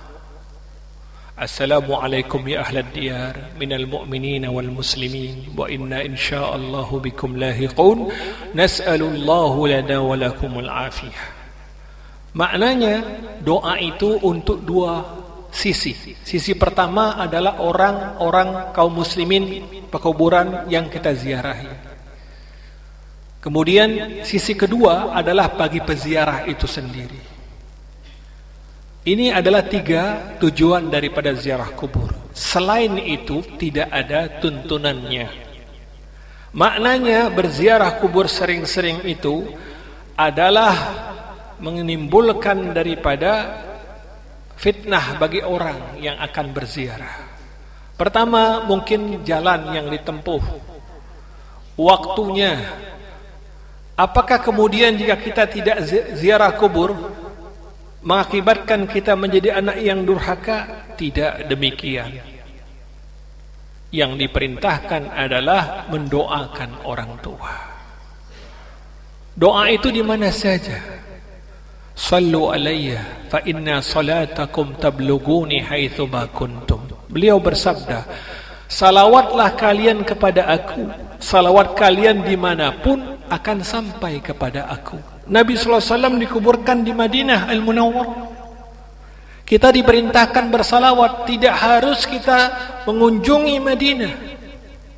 Maka salawat kita itu akan disampaikan dengan cara yang Allah Subhanahu wa ta'ala yang maha mengetahuinya. Jadi cukup dengan mendoakannya. Apakah ada kekhususan waktu tertentu untuk ziarah? Menjelang Ramadan, ketika Idul Fitri, katakanlah, tidak ada waktu khususnya. Ziarah kubur itu manfaatnya 3 tadi, mengingatkan kematian. Kedua adalah untuk mengingatkan negeri akhirat. Yang ketiga, doa dari 2 sisi bagi orang yang berziarah dan yang diziarahi. Lebih dari itu tidak ada tuntunannya. Kemudian adapun orang yang akan menikah kemudian harus mengunjungi, berziarah ke makam leluhurnya, yang demikian termasuk perbuatan yang tidak memiliki tuntunan. orang yang akan menikah hendaknya dipilih fasfar bizatid din, orang yang baik agamanya. Kalau dia wanita, maka lihatlah bagaimana dia berhijab. Hijab itu tanda yang jelas bagi wanita bahwasanya dia seorang muslimah. Kalau wanita tidak berhijab, bisa nggak diketahui dia muslimah atau tidak? Bisa diketahui nggak wanita yang tidak berhijab itu muslimah atau tidak? Tidak bisa. Maka kalau wanita sudah berhijab, bisa diketahui dia muslimah. Itu tanda yang pertama. Kemudian tanda yang kedua adalah la tusafiru imra'atun illa ma'adhi mahram. Kalau dia bepergian, dia beserta dengan mahramnya. Keluar kota gitu, dia tidak sendirian. Dia menjaga muru'ah, kehormatan dirinya. Kemudian wanita yang ketiga senantiasa menjadikan rumahnya waqarna fi buyutikunna, yang senang di rumah ketimbang ngelayap, ketimbang nongkrong, ketimbang di kafe-kafe. Ada kan perempuan senangnya di kafe. Ini bukan wanita baik-baik. Wanita yang baik-baik senangnya di rumah. Kalau pergi dengan orang tuanya, kalau dengan temannya dengan izin orang tuanya, dan kalau keluar kota dengan mahramnya. Kemudian jika dia laki-laki, maka pilih menantu yang laki-laki yang menjaga salat 5 waktu. As-salatul khams, salat 5 waktu dia jaga, berjamaah di masjid. Udah itu tanda yang jelas. Kemudian dia tidak mendatangi wanita yang dia sukai, yang ingin dia pinang itu dengan mengapelnya. Mengapel atau mengepel deh? Hah? Ngepel kali ya? Nah, itu. Tidak. Dia kalau suka dengan seorang perempuan, dia datang kepada ayahnya. Bukan datang kepada anak gadis tersebut. Kalau datang kepada anak gadis tersebut kan jadi masalah. Masalahnya apa? Jadi pacaran. Maka pada tahun 1993 ketika kalian tamat dari sini ya, 93 tamatnya. Nah itu saya menulis buku judulnya Pacaran dalam Kacamata Islam. Buku itu bestseller. Sampai hari ini ada buku itu. Pacaran dalam Kacamata Islam. Ini bukan jualan, ini di masjid, hukumnya haram. Itu ada penelitiannya bagaimana bahayanya. Enggak boleh, haram hukumnya. Baik, pertanyaan lain. Oke, ada lagi mungkin yang ingin sharing atau ingin bertanya? Ustaz. Om Dani, ini dari depan dulu nih Om.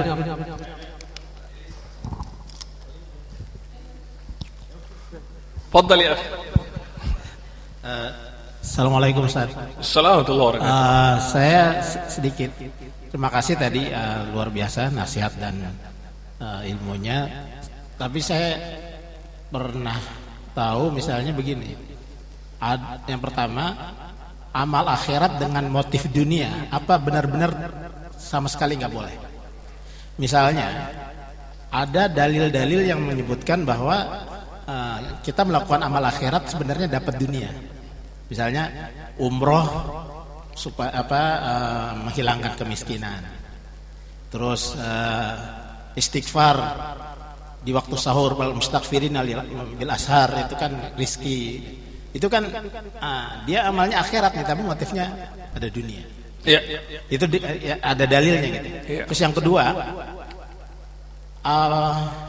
ada juga yang menyebutkan bahwa menyembunyikan amal itu terlarang, itu nggak mutlak.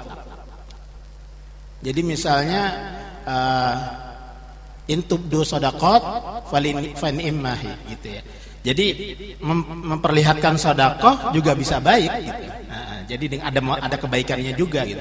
Nah, sehingga misalnya saya pernah tahu ya juga mendalilkan misalnya dengan Rasulullah kan dengan alasan supaya ditiru seperti yang Ustaz sampaikan tadi, sallu kama ra'aitumuni usolli, kan salatnya itu diperlihatkan gitu.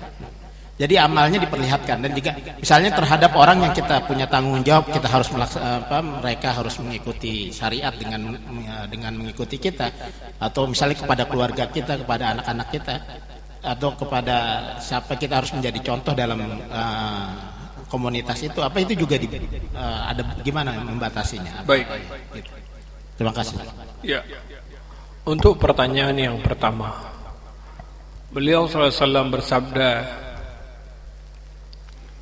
man kana dunya hammahu, siapa orang yang niat hidupnya dunia, obsesinya dunia, farakallahu lahu amrahu, Allah Subhanahu wa taala porak-porandakan urusannya, wa ja'ala faqrahu baina ainihi, Allah menjadikan kefakiran di depan kedua matanya.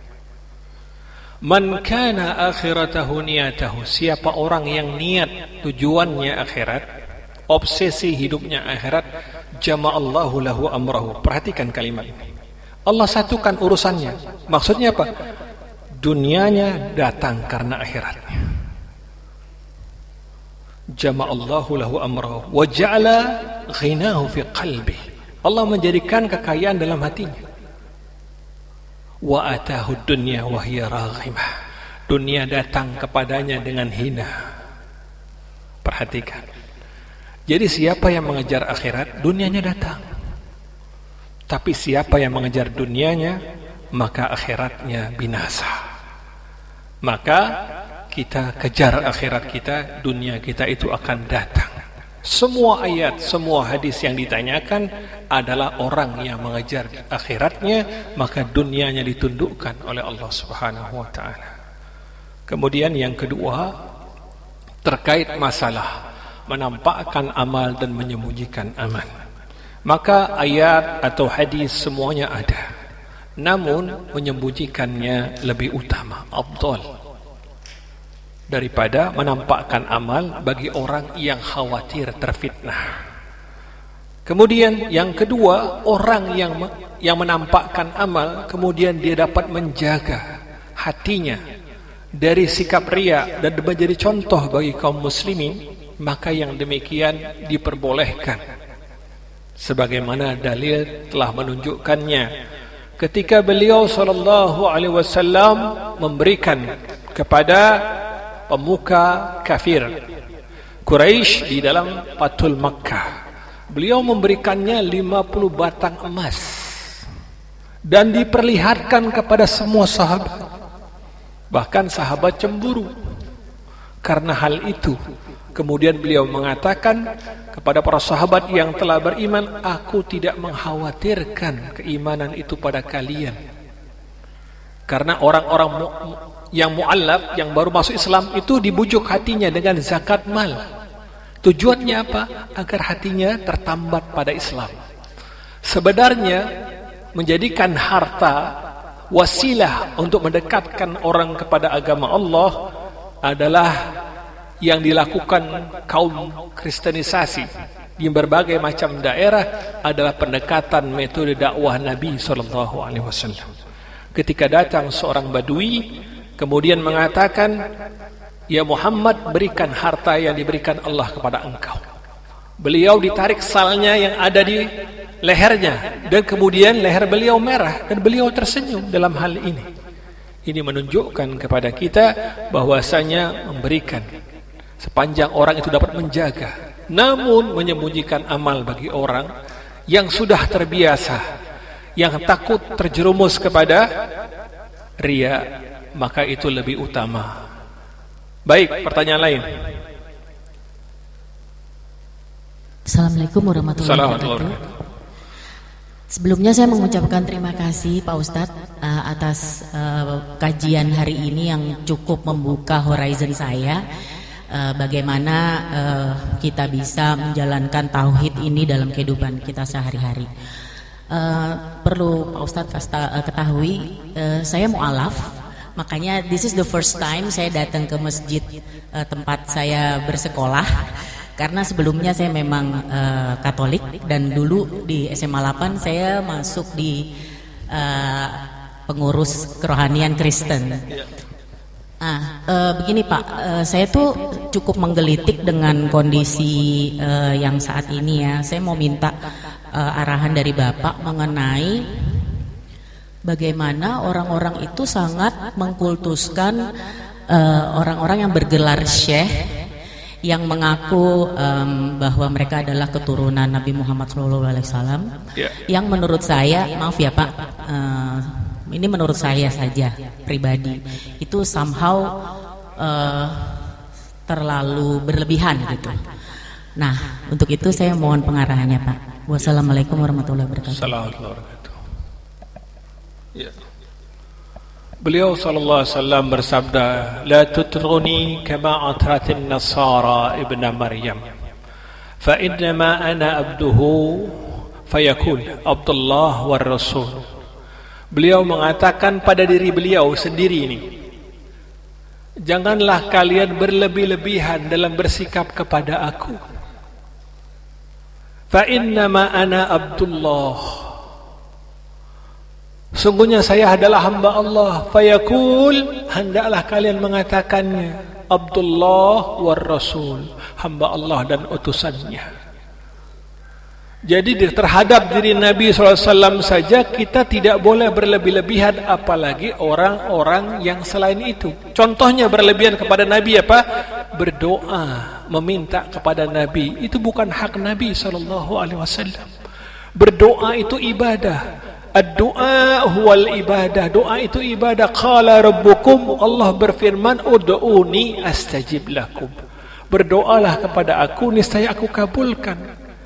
Hak Nabi itu adalah kita mengakui beliau sebagai hamba dan Rasulnya.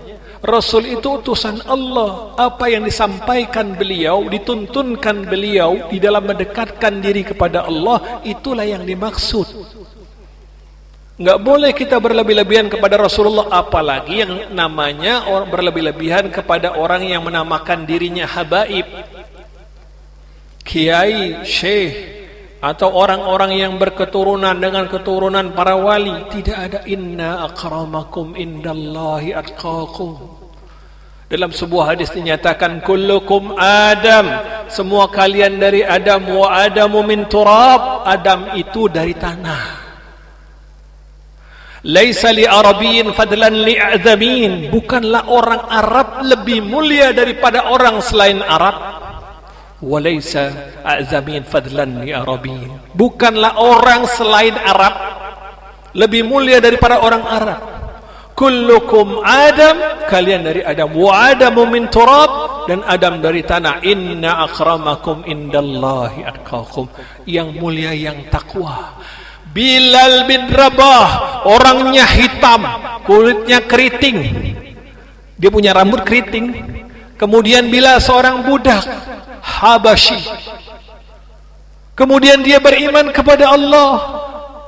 Kemudian terompa Bilal, sandal Bilal sudah terdengar langkahnya dari pengabaran malaikat Jibril alaihissalam. Kemudian mengabarkan kepada beliau sallallahu alaihi wasallam, ya Bilal, aku telah mendengar terompah kamu di dalam surga. Pertanyaannya muncul, terompah kita di mana? Kita enggak hitam loh kayak Bilal. Apakah ada jaminan surga? Kita enggak ada. Bahkan pada anaknya sendiri Nabi SAW bersabda kepada Fatimah, pada Safiyah bibinya, ya Safiyah ammata Muhammad i'mali, wahai Safiyah bibiku, beramallah. La ughni anki minallahi syai'an, aku tidak bisa memberikan manfaat kepada engkau. Enggak bisa dibantu Nabi kalau kita enggak beramal. Walau bibi Nabi, ya Fatimah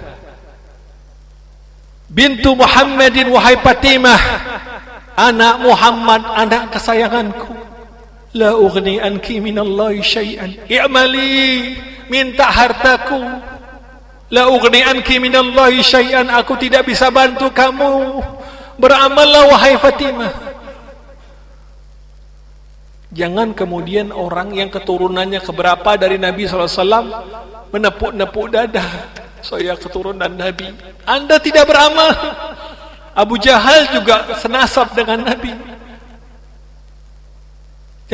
Jangan keliru dan salah. Yang mulia di sisi Allah hamba yang bertakwa, bukan orang yang kulitnya merah, hitam, putih, tidak. Bukan dia bangsa A, bangsa B, bangsa C, tidak. Yang takwa itulah yang mulia di sisi Allah Jalla wa'ala. Keliru orang menganggap Syekh, Habib, Kiai, Anu dan ini itu lebih mulia. Orang yang mulia, orang yang bertakwa kepada Allah Subhanahu wa ta'ala. Ada kajian saya khusus terkait masalah itu. Silahkan, ada yang bertanya yang lain? Masih ada? Satu lagi, jika ada yang ingin bertanya. Ada, oh ada. Yang ini nggak boleh bertanya nih. Assalamualaikum Ustaz. Waalaikumsalam warahmatullahi wabarakatuh. Terkait dengan syirik besar Ustaz, dan kemudian juga batalnya keislaman seseorang. Nah itu gimana hubungannya? Ya. Apakah otomatis atau ada batasan-batasan? Syukran. Ya. Syirik besar dengan kebatalnya keislaman seseorang. Islam seseorang tidak batal dengan perlakuan kesyirikan yang dia lakukan kecuali memenuhi 3 syarat. Islam seseorang tidak batal walaupun melakukan kesyirikan besar kecuali memenuhi 3 syarat. Pertama, ilmu yang telah sampai kepadanya. Sampai enggak ilmu itu sama dia? Kalau belum sampai, enggak sampai. Dia masih sholat, masih puasa Ramadan, masih pergi umroh, masih haji, tapi tetap berdoa kepada kuburan-kuburan. Apakah keluar dari keislaman? Tidak. Selama ilmu itu belum sampai kepada dia, kita tetap memperlakukannya sebagai muslim. Kalau dia mati, disolatkan. Ini jangan sembarangan takfiri, mengafirkan kaum muslimin. Yang kedua, jika hal itu subhatnya belum dipatahkan, sampai ilmu sama dia, tahu dia ilmunya, tapi yang mengganjal menjadi pertanyaan hati dia belum dipatahkan oleh orang-orang yang akan menyampaikan kebenaran tentang tauhid itu sendiri. Dia menanyakan, kenapa kemudian tidak boleh melakukan ini, kenapa kemudian berdoa itu tidak boleh seperti ini dan itu, apa yang salah? Kemudian tidak ada jawaban yang dia dapatkan dengan pasti. Kemudian dia tidak dapat dipatahkan apa yang menjadi ganjalan dalam hati dia. Maka orang begini jawabannya adalah fas'alu ahlan dzikri in kuntum la ta'lamun. Bertanya kepada orang yang berilmu. Maka selama masih mengganjal segala sesuatunya, perlakuan terhadap kesyirikan yang dia lakukannya tidak membatalkan keislamannya. Kemudian yang ketiga, selama sudah sampai ilmu, sudah dipatahkan berbagai macam subhat-subhatnya. Kemudian yang ketiga adalah itu bukan i'tiqad dia, bukan keyakinan dia, hanya ikut-ikutan. Kebanyakan kaum muslimin itu ikut-ikutan aja. Betul gak? Karena disuruh kiainya safar ke kuburan-kuburan keramat, ikut. Ada tur kuburan-kuburan keramat, ikut. Ini adalah tidak bisa dikafirkan, karena bukan i'tiqad dia. Sebenarnya dia senangnya apa? Safar, jalan-jalannya, ketimbang berbuat syiriknya gitu. Baik, jelas? Ya. Masih ada kesempatan? Atau cukup? Satu lagi mungkin Ustaz. Boleh, kalau masih ada silakan. Ada mungkin diri yang di belakang? Bapak-bapak, ibu-ibu, adik-adik. Oh ya, monggo. Assalamualaikum warahmatullahi wabarakatuh. Waalaikumsalam warahmatullahi wabarakatuh. Saya angkatan 82, Mbak Ii. Angkatan berapa? 82. Masya Allah. Saya yang pertama kali mengidekan acara pengajian bulanan ini. Oh, Masya Allah. La haula wala. Alhamdulillah sampai sekarang. Ini kalau ibu terus begini, siapa yang ngaji di sini, ibu insya Allah dapat zariahnya. Amin. Gini Ustaz, kan kalau kita pergi atau umroh, kita harus lebih tahu dulu ilmunya ya Ustaz. Tadi Ustaz katakan bahwa makam Nabi itu dulunya itu di luar masjid. Iya. Nah, kalau yang tidak belajar itu tidak tahu gitu Ustaz, bahwa Nabi itu dulunya di luar masjid. Nah sekarang kan di dalam. Nah kadang-kadang jamaah itu ada yang mempertanyakan gitu Ustaz. Nah karena dia tidak tahu ilmunya gitu, tidak belajar. Iya. Nah itu gimana kita harus menyikapinya tuh Ustaz? Iya. Orang jamaah yang seperti itu. Iya. Demikianlah Ustaz. Terima kasih. Assalamualaikum warahmatullahi wabarakatuh. Memang ada satu hal yang perlu dipahami oleh semua orang yang berangkat haji atau umrah terkait dengan makam Nabi sallallahu alaihi wasallam. Beliau sallallahu alaihi wasallam itu memang hari ini dengan kepala nyata kita melihat kuburan itu di dalam masjid. Kemudian Syekh Fauzan hafizahullah ditanyakan tentang hukum salat di dalam masjid yang ada kuburannya. Sementara la tajlisu ala kuburi wa la tusallu ilaiha. Dalilnya itu tidak boleh duduk di atas kuburan dan tidak boleh salat menghadap kuburan. Sementara makam Nabi ada di dalam masjid. Bagaimana solusinya? Maka Syekh Fauzan mengatakan batas pagar. Ada pagarnya kan? Ada pagarnya enggak makam Nabi itu? Ada. Bukan tiba-tiba langsung makam Nabi kan? Nah, beliau mengatakan batas pagar membatasi antara kuburan dengan masjid. Maknanya tidak terhalang bagi kaum muslimin untuk sholat di dalamnya karena adanya batas pagar. Kaum muslimin juga harus tahu secara umum, walaupun ini hukumnya makruh, adalah kalau masjid di dalamnya tidak ada kuburan, samping kanan, kiri, depan, belakang ada kuburan, bagaimana hukumnya? Salat di sana tetap sah dan boleh di sana salat. Yang terlarang Syekh Fauzan mengatakan adalah salat di masjid yang di dalamnya ada kuburan tanpa adanya pembatas. Paham? Misalnya kuburan terlihat tuh di situ. Maka kita nggak boleh sholat di situ. Maka jangan coba-coba Binsar ngomong nanti kalau saya wafat dikuburkan di Masjid Darul Irfan, nggak boleh. Jangan ada yang penuhi wasiatnya ya. Itu Pak. Walau di samping kanan, samping kiri, hukumnya kalau kuburan itu yang afdolnya di kuburan kaum muslimin, bukan di masjid. Makanya kita melihat Masjid Nabawi dengan Baqi itu dekat. Dulunya jauh jaraknya. Karena masjid itu yang dilebarkan terus dilebarkan di masa Umar bin Khattab, dilebarkan di masa Utsman bin Affan, dilebarkan di masa Al-Walid bin Abdul Malik, dilebarkan terus dilebarkan. Nggak bisa kemudian sebagiannya itu melebarkan ke arah sebelah kiri masjid Nabi makam Nabi SAW.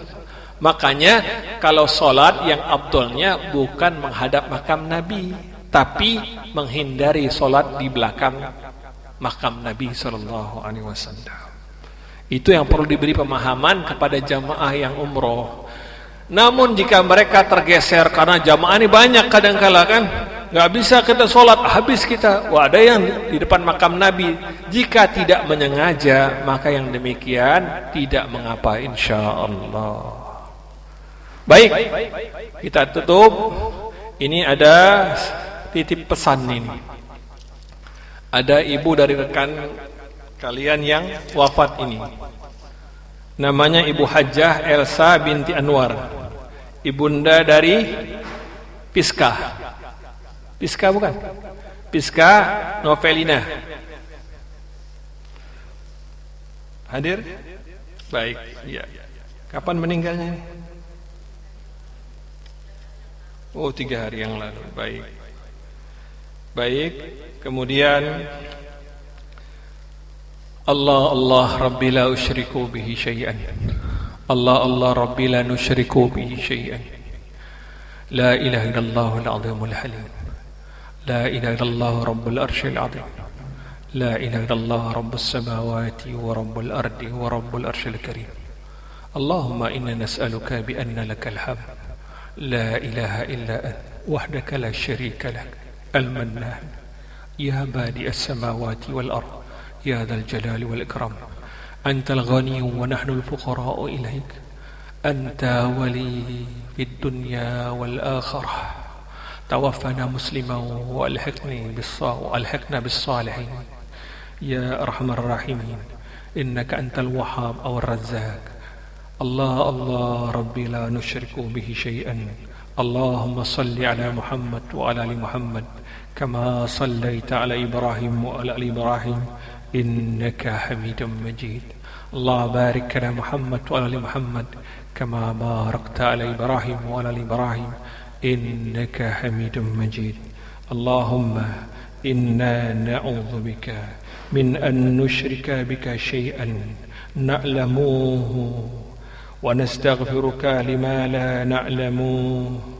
ربنا اغفر لنا ولإخواننا الذين سبقونا بالإيمان ولا تجعل في قلوبنا غلا للذين آمنوا إنك أنت الرؤوف الرحيم. ربنا لا تزغ قلوبنا بعد إذ هديتنا وهب لنا من لدنك رحمة إنك أنت الوهاب. اللهم مصرف القلوب صرف قلوبنا على طاعتك. اللهم مصرف القلوب صرف قلوبنا على دينك. ربنا آتنا في الدنيا حسنة وفي الآخرة حسنة وقنا عذاب النار. الله Rabbi la usyriku bi syai'an. Ya Allah, berilah ampunanmu, berilah keluasan di alam kuburnya. Ampunilah segala dosanya ya Allah. Terimalah amalnya Ibu Hajjah Elsa binti Anwar. Kaum muslimin dan muslimat, mu'minin mu'minat yang telah mendahului kami, dari kedua orang tua kami, dari guru-guru kami, kemudian dari ulama kaum muslimin. Engkaulah yang maha pemaaf. Innaka antal ghafurur rahim. Ighfir lana ya rabbal alamin. Allah Rabbi la nusyriku bihi syai'an. Aqulu hadha wastaghfirullah li wa lakum. Assalamu alaikum warahmatullahi wabarakatuh.